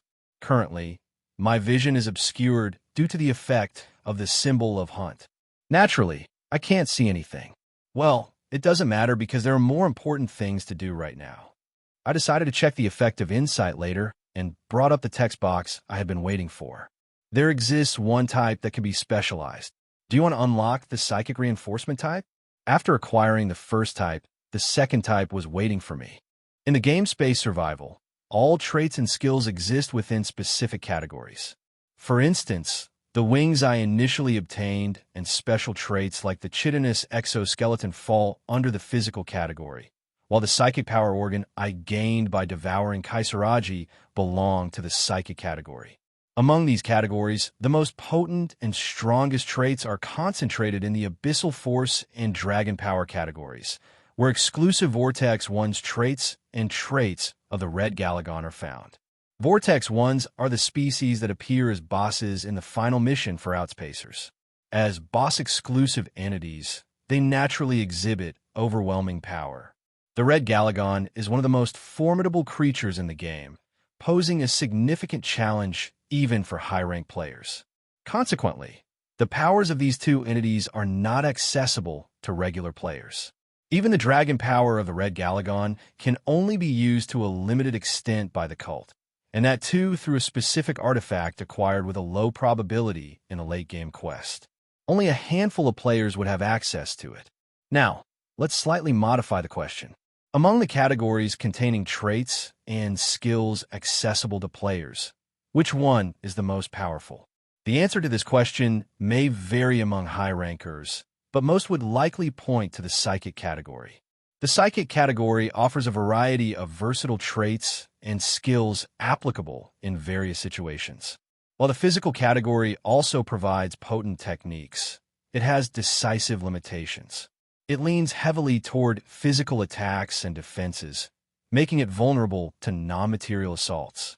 On the other hand, psychic powers can exert formidable physical force while possessing destructive capabilities against the mind, soul, and more. Due to this imbalanced game structure, Outspacers and Star Union cyborgs, who cannot obtain psychic powers directly, became increasingly disadvantaged in the late game, relying solely on equipment to counter psychic powers.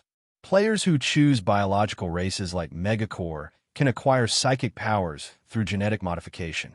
However, competing without psychic powers against them is naturally challenging. One drawback of psychic traits and skills is that obtaining them is not easy. However, this issue can be resolved if you play as a cultist. Wasn't the cultist user base around 30% in the game?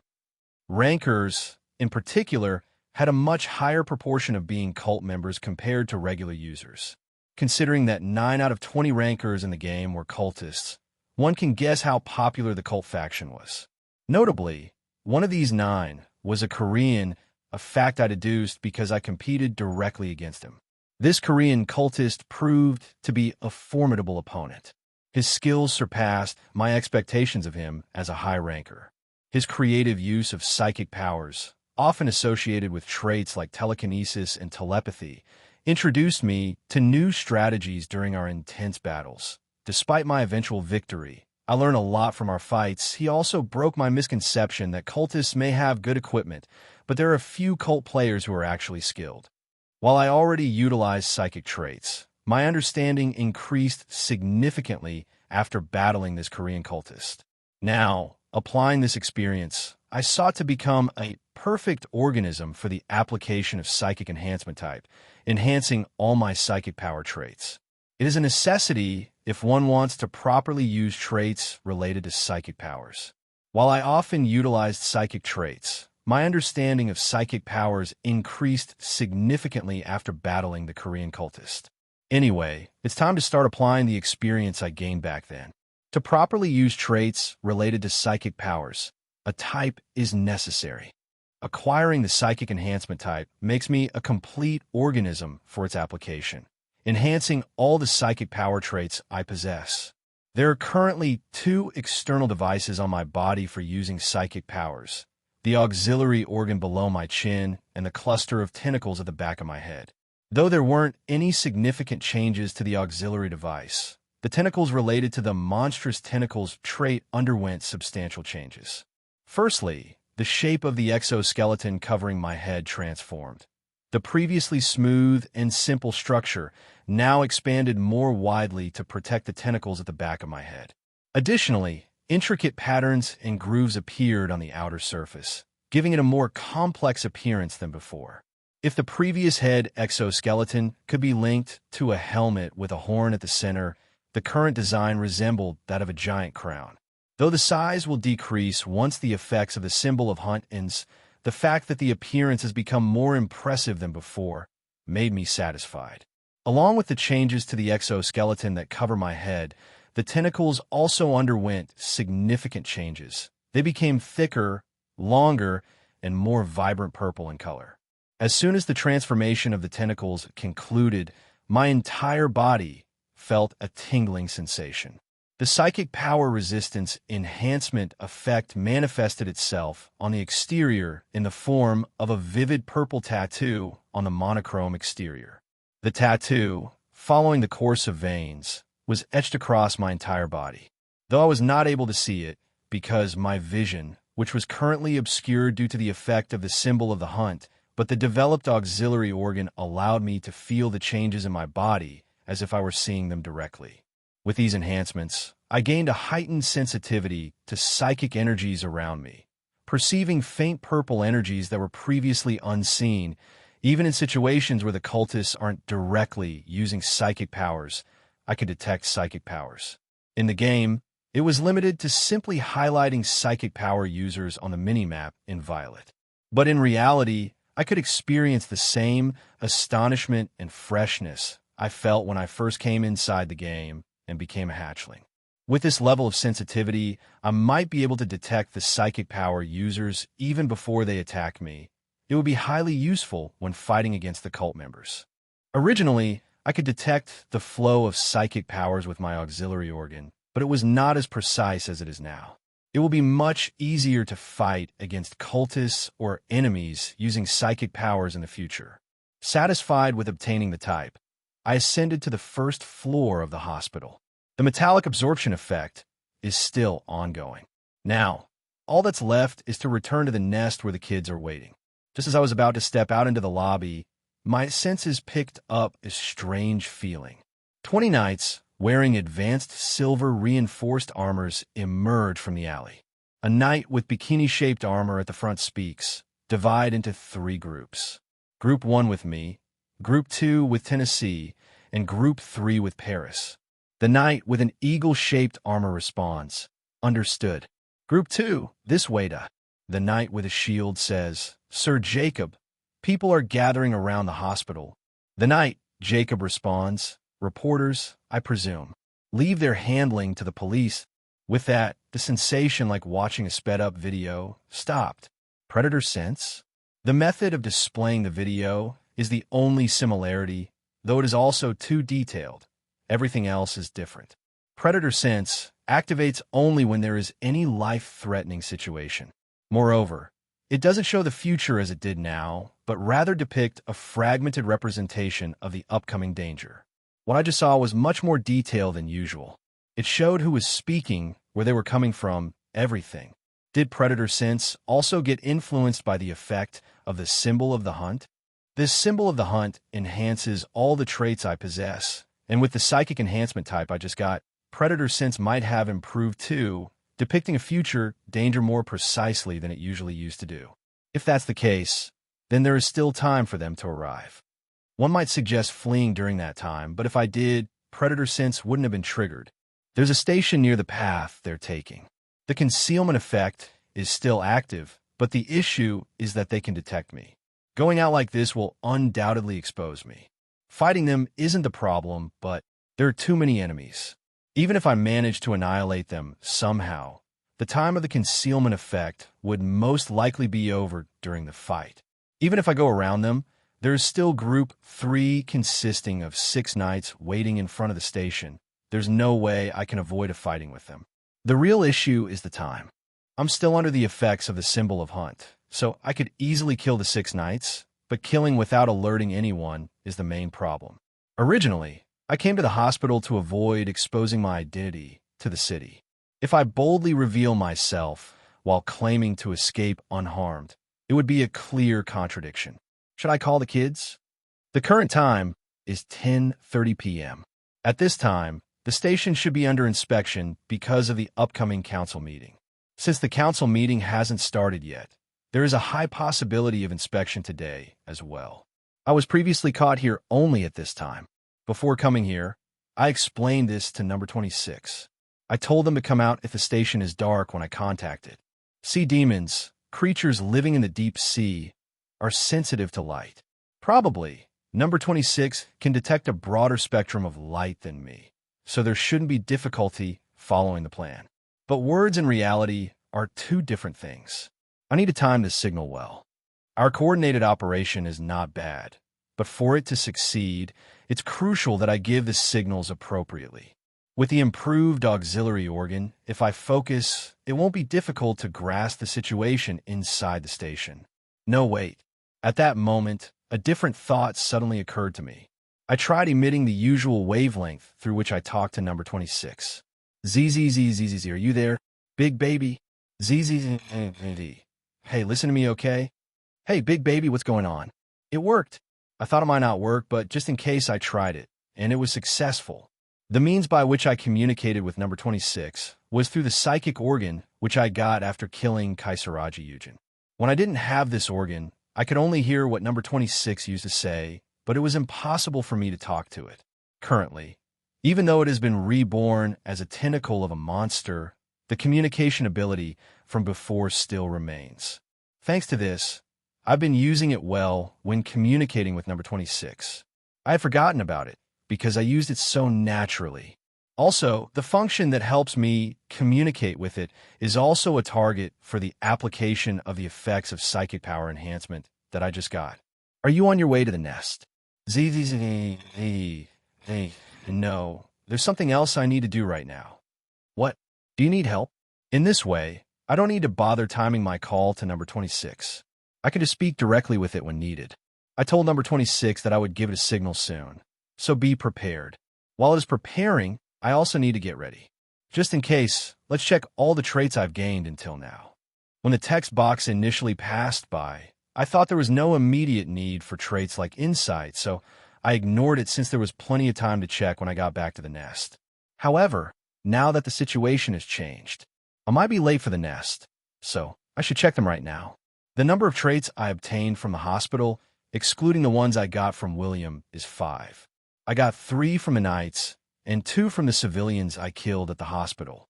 The symbol of the hunt raises the probability of activating predation effect, but it does not make it 100% obtainable.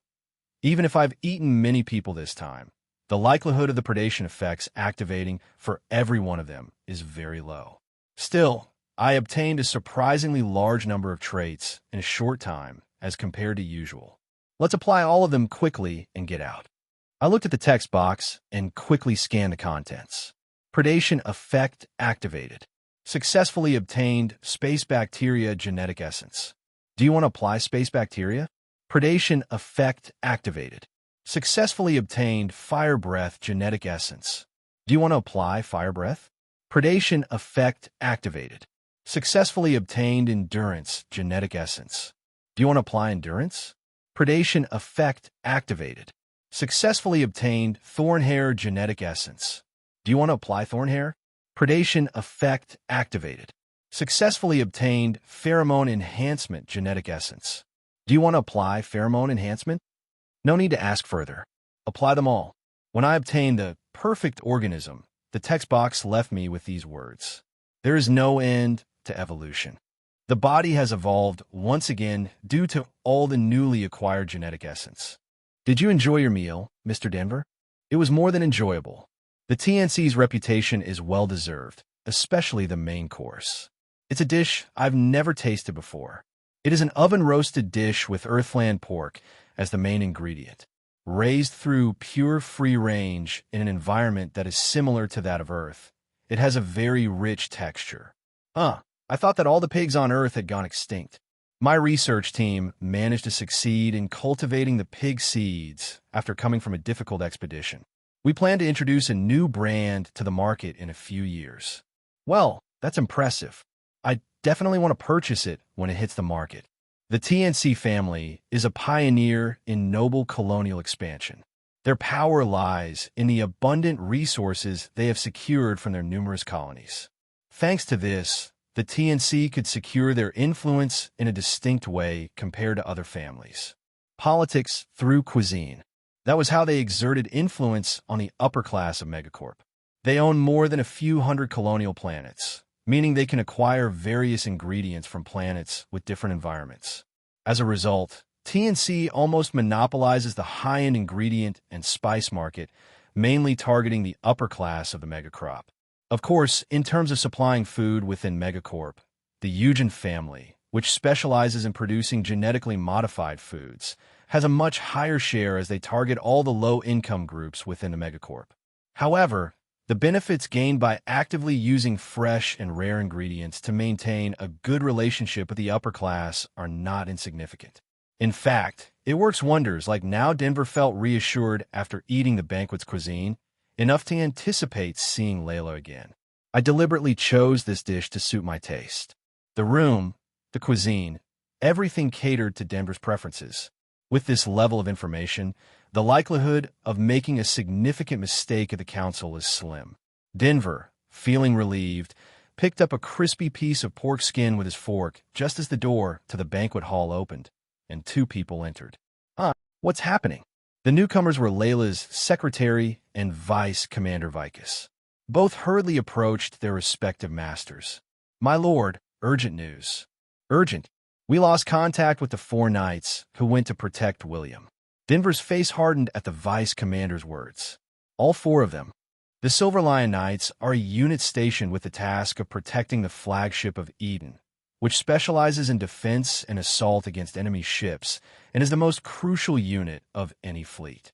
Therefore, the capabilities of the Silver Lion Knights, who were tasked with safeguarding this flagship, can be considered to be the highest among the Eden family's ground forces.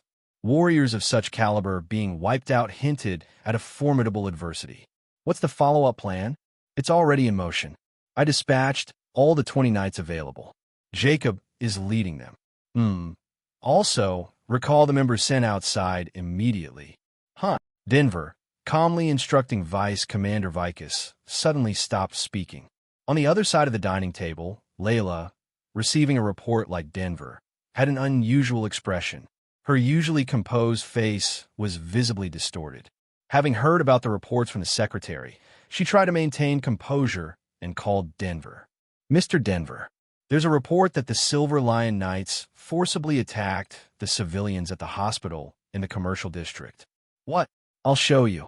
As Layla gestured, the secretary operated the terminal pad, and a large holographic screen appeared at the banquet's wall. I am Daily Mass Field Reporter Sarah, and I'm currently standing in front of the Commercial District Hospital No. 2, the scene where tragedy has occurred. The screen showed a journalist reporting from in front of the hospital. Surely not. When Denver glanced at Vicus, he nodded slightly. That place was the hospital where William was admitted. In the meantime, the journalist appeared with a new figure. The person in question was a man wearing a patient's gown. Can you explain what the hell is going on in there? I was injured while working and was hospitalized. I came out of smoke at night, but I saw 4 people in weird clothes come in. They were trying to destroy the hospital, shooting guns and breaking the intact walls, and even shooting the people. Everyone went crazy. You mean people in armor? Yes, armor. Those beep guys in armor. They shot guns, and the walls that were intact broke, and beep people also beep. It was a complete beep disaster. Thank you for the detailed explanation. With the council meeting just a few days away, what does the massacre of civilians by the armor-wearing individuals in TNC's Special Trade Center mean? What exactly are the city administrators doing? More details. Midway through, Layla gestured to stop. The hologram turned off, and the banquet hall fell into pin-drop silence. Layla, breaking the silence, spoke first. "Mr. Denver, I don't believe Eden's Knights would do such a thing without reason. This matter is not exclusive to the Eden family. I, as the administrator of this city, have the right to know about the situations occurring in the city. So please tell me." It was a request to tell everything before the situation escalated and blood was forced to shed. During the banquet, Denver had taken a friendly attitude, making Layla realize that Denver was friendly to TNC and had no ill intentions. Therefore, she politely requested cooperation, expressing that this issue was not just a problem for Eden, but for the entire city. The problem is, she doesn't know about the situation on Denver's side. Initially, the Knights were sent to protect William, but since all of them had perished, the possibility of William being alive was slim. The current situation became difficult for Denver, as the only one who knew the truth had died. Any mistake could lead to a war between TNC and Eden rather than an issue with the council. "I have to tell everything." Taking a deep breath, Denver briefly explained the situation to Layla. He told her about William and the orders he had given to his subordinates. "Does that mean there's a connection between the so-called William and the police?" "That's right. A few days ago, a mysterious smuggling organization failed to smuggle a mountain crawler from Harbor Earth, and they fled." "I heard that. It might be related. Whether the culprit is the mountain crawler or not, check it yourself, Vice Commander." "Yes. Contact Jacob. We need to understand the situation there. So, tell him to turn on the cameras." "Understood." The Vice Commander Vicus contacted Jacob through the communication device, and as Layla's secretary did before, operated the terminal pad. Reporting. Silver Lion Knights, Jacob greets the commander. "The camera is synced, and we are approaching the second hospital. Team 2 Tennessee, sync completed. Arriving at the back gate. Team 3 Ferris, sync completed. No abnormalities." As Jacob operated the terminal on his helmet, the cameras attached on his helmet and Vice Commander Vicus terminal synchronized. Through the hologram, the scene of the hospital, which was shrouded in smoke, was revealed. Team 2 is entering through the back, and Team 3 is on standby. Figures clad in silver armor were swiftly encircling the hospital with smooth and agile movements. Their coordination and agility showed that they were proper elites, and on a whole different level as compared to the opponents I've encountered so far. If I were in the hospital, it would have been quite a challenge to fight against them. But I'm already outside. I was currently observing the enemies from a nearby media building, having left the hospital. The auxiliary device on my chin was continuously collecting information on the movements and conversations of the enemies, who had their full attention on the blazing hospital. While there isn't a significant change in its appearance, the upgraded auxiliary device is capable of detecting even the conversations exchanged through communication devices. Thanks to their verbal communication, I know exactly where the enemies are entering and how they plan to attack me. Team 1, enter. Team 2, enter. After confirming their entry, I descended down through the wall of the building. Since all the journalists rushed out to the front of the hospital in search of breaking news, the building was devoid of people. As I landed on the ground, I ran towards the station. Although my footsteps made loud noise, due to the surroundings being extremely noisy with police, journalists, ambulances, and fire trucks present, no one noticed my presence. Team 1, confirm a fire inside the building. Team 2, switch to the vibration detection system instead of the heat detection. Team 2, switch completed. Team 3, on standby. Even while running, the auxiliary organ did not stop gathering information. Among the plethora of information, it extracted the part where enemies communicated through communication devices and related to me. There's not much time left. While there's still some duration left for metal absorption, the symbol of the hunt is the issue. Out of the limited 10 minutes, I spent around 8 minutes in the hospital. The remaining time is roughly 2 minutes. I need to devour as many journalists at the station as possible before the effect wears off. The Eden Knights are all genetically modified humans. While not as extensive as Hulk mutants or experimental subjects like Si-Hyun Yujin, they are prey with more useful genes than ordinary citizens. Might as well take advantage of the situation. To truly become an amorph, I need to devour everything the enemies possess. Thanks to this symbol of the hunt, the time taken to reach the station from the hospital was extremely short. I saw 6 knights standing guard in front of the station. They didn't notice me running towards them. Hence, I decided to utilize my newly acquired long-range attack. Thornspine Launch Tail. A mechanism that launches lethal thorn spines is developed on the tail, replacing the spine projectile organ. Asterisk note: unlike hedgehogs, a morph doesn't have to worry about dilemmas, which must be nice. The appearance of my tail changed significantly. The end of the tail is now covered with long spine needles, reminiscent of a porcupine or a hedgehog with densely packed needles. The combination of the spine needle feature and the spine projectile organ resulted in a new capability. Unlike the spine projectile organ, this one shoots in volleys. If the previous one resembled a sniper rifle, this one could be considered a machine gun. While it lacks the penetration power of the spine bone, it has the advantage of burrowing into the opponent's body upon impact, causing wounds to go inward. Additionally, it can apply a neurotoxin effect to it, making it effective in battles against multiple enemies. Since the spine projectile organ feature disappeared, the left lower arm returned to its appearance as another combat arm, but I didn't mind. Each feature has its own strengths and weaknesses. In a situation where I need to subdue multiple enemies simultaneously, the Thornspine Launch Tail is a much better option. While running, I did not stop the tail and launched a volley of spine needles towards the knights. Team 1 here, Team 3 on alert. Report the situation. Team 3 here. No visible enemies. Boom. Dozens of thorn spines, each the length of a hand, pierced the bodies of the knights. The enemies reacted with surprise to my attack. It's an enemy. Everyone, prepare to counterattack. What? We can't move. The thorns are stuck in the joint parts. Due to the superior defense of their high-level reinforced armor, the spine needles could only penetrate their armor, but not pierce through.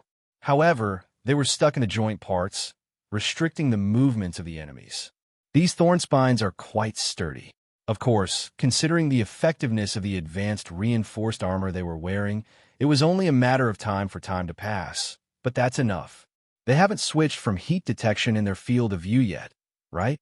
Teams 1 and 2 entered the burning hospital after changing the surveillance system in their helmets to a different format, but these 6 haven't done it yet. I opened my mouth wide. The internal incendiary mechanism activated, and soon an enormous amount of flames poured out through my throat.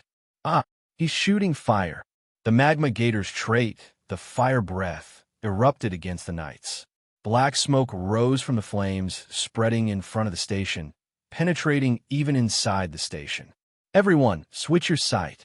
Despite the blockade of movement and vision, the enemies calmly responded. Of course, I'm not going to wait for them to get ready. I charged at the journalist who was in charge of communications. The journalist, who took the brunt of my charge, couldn't even scream as his whole body was crushed.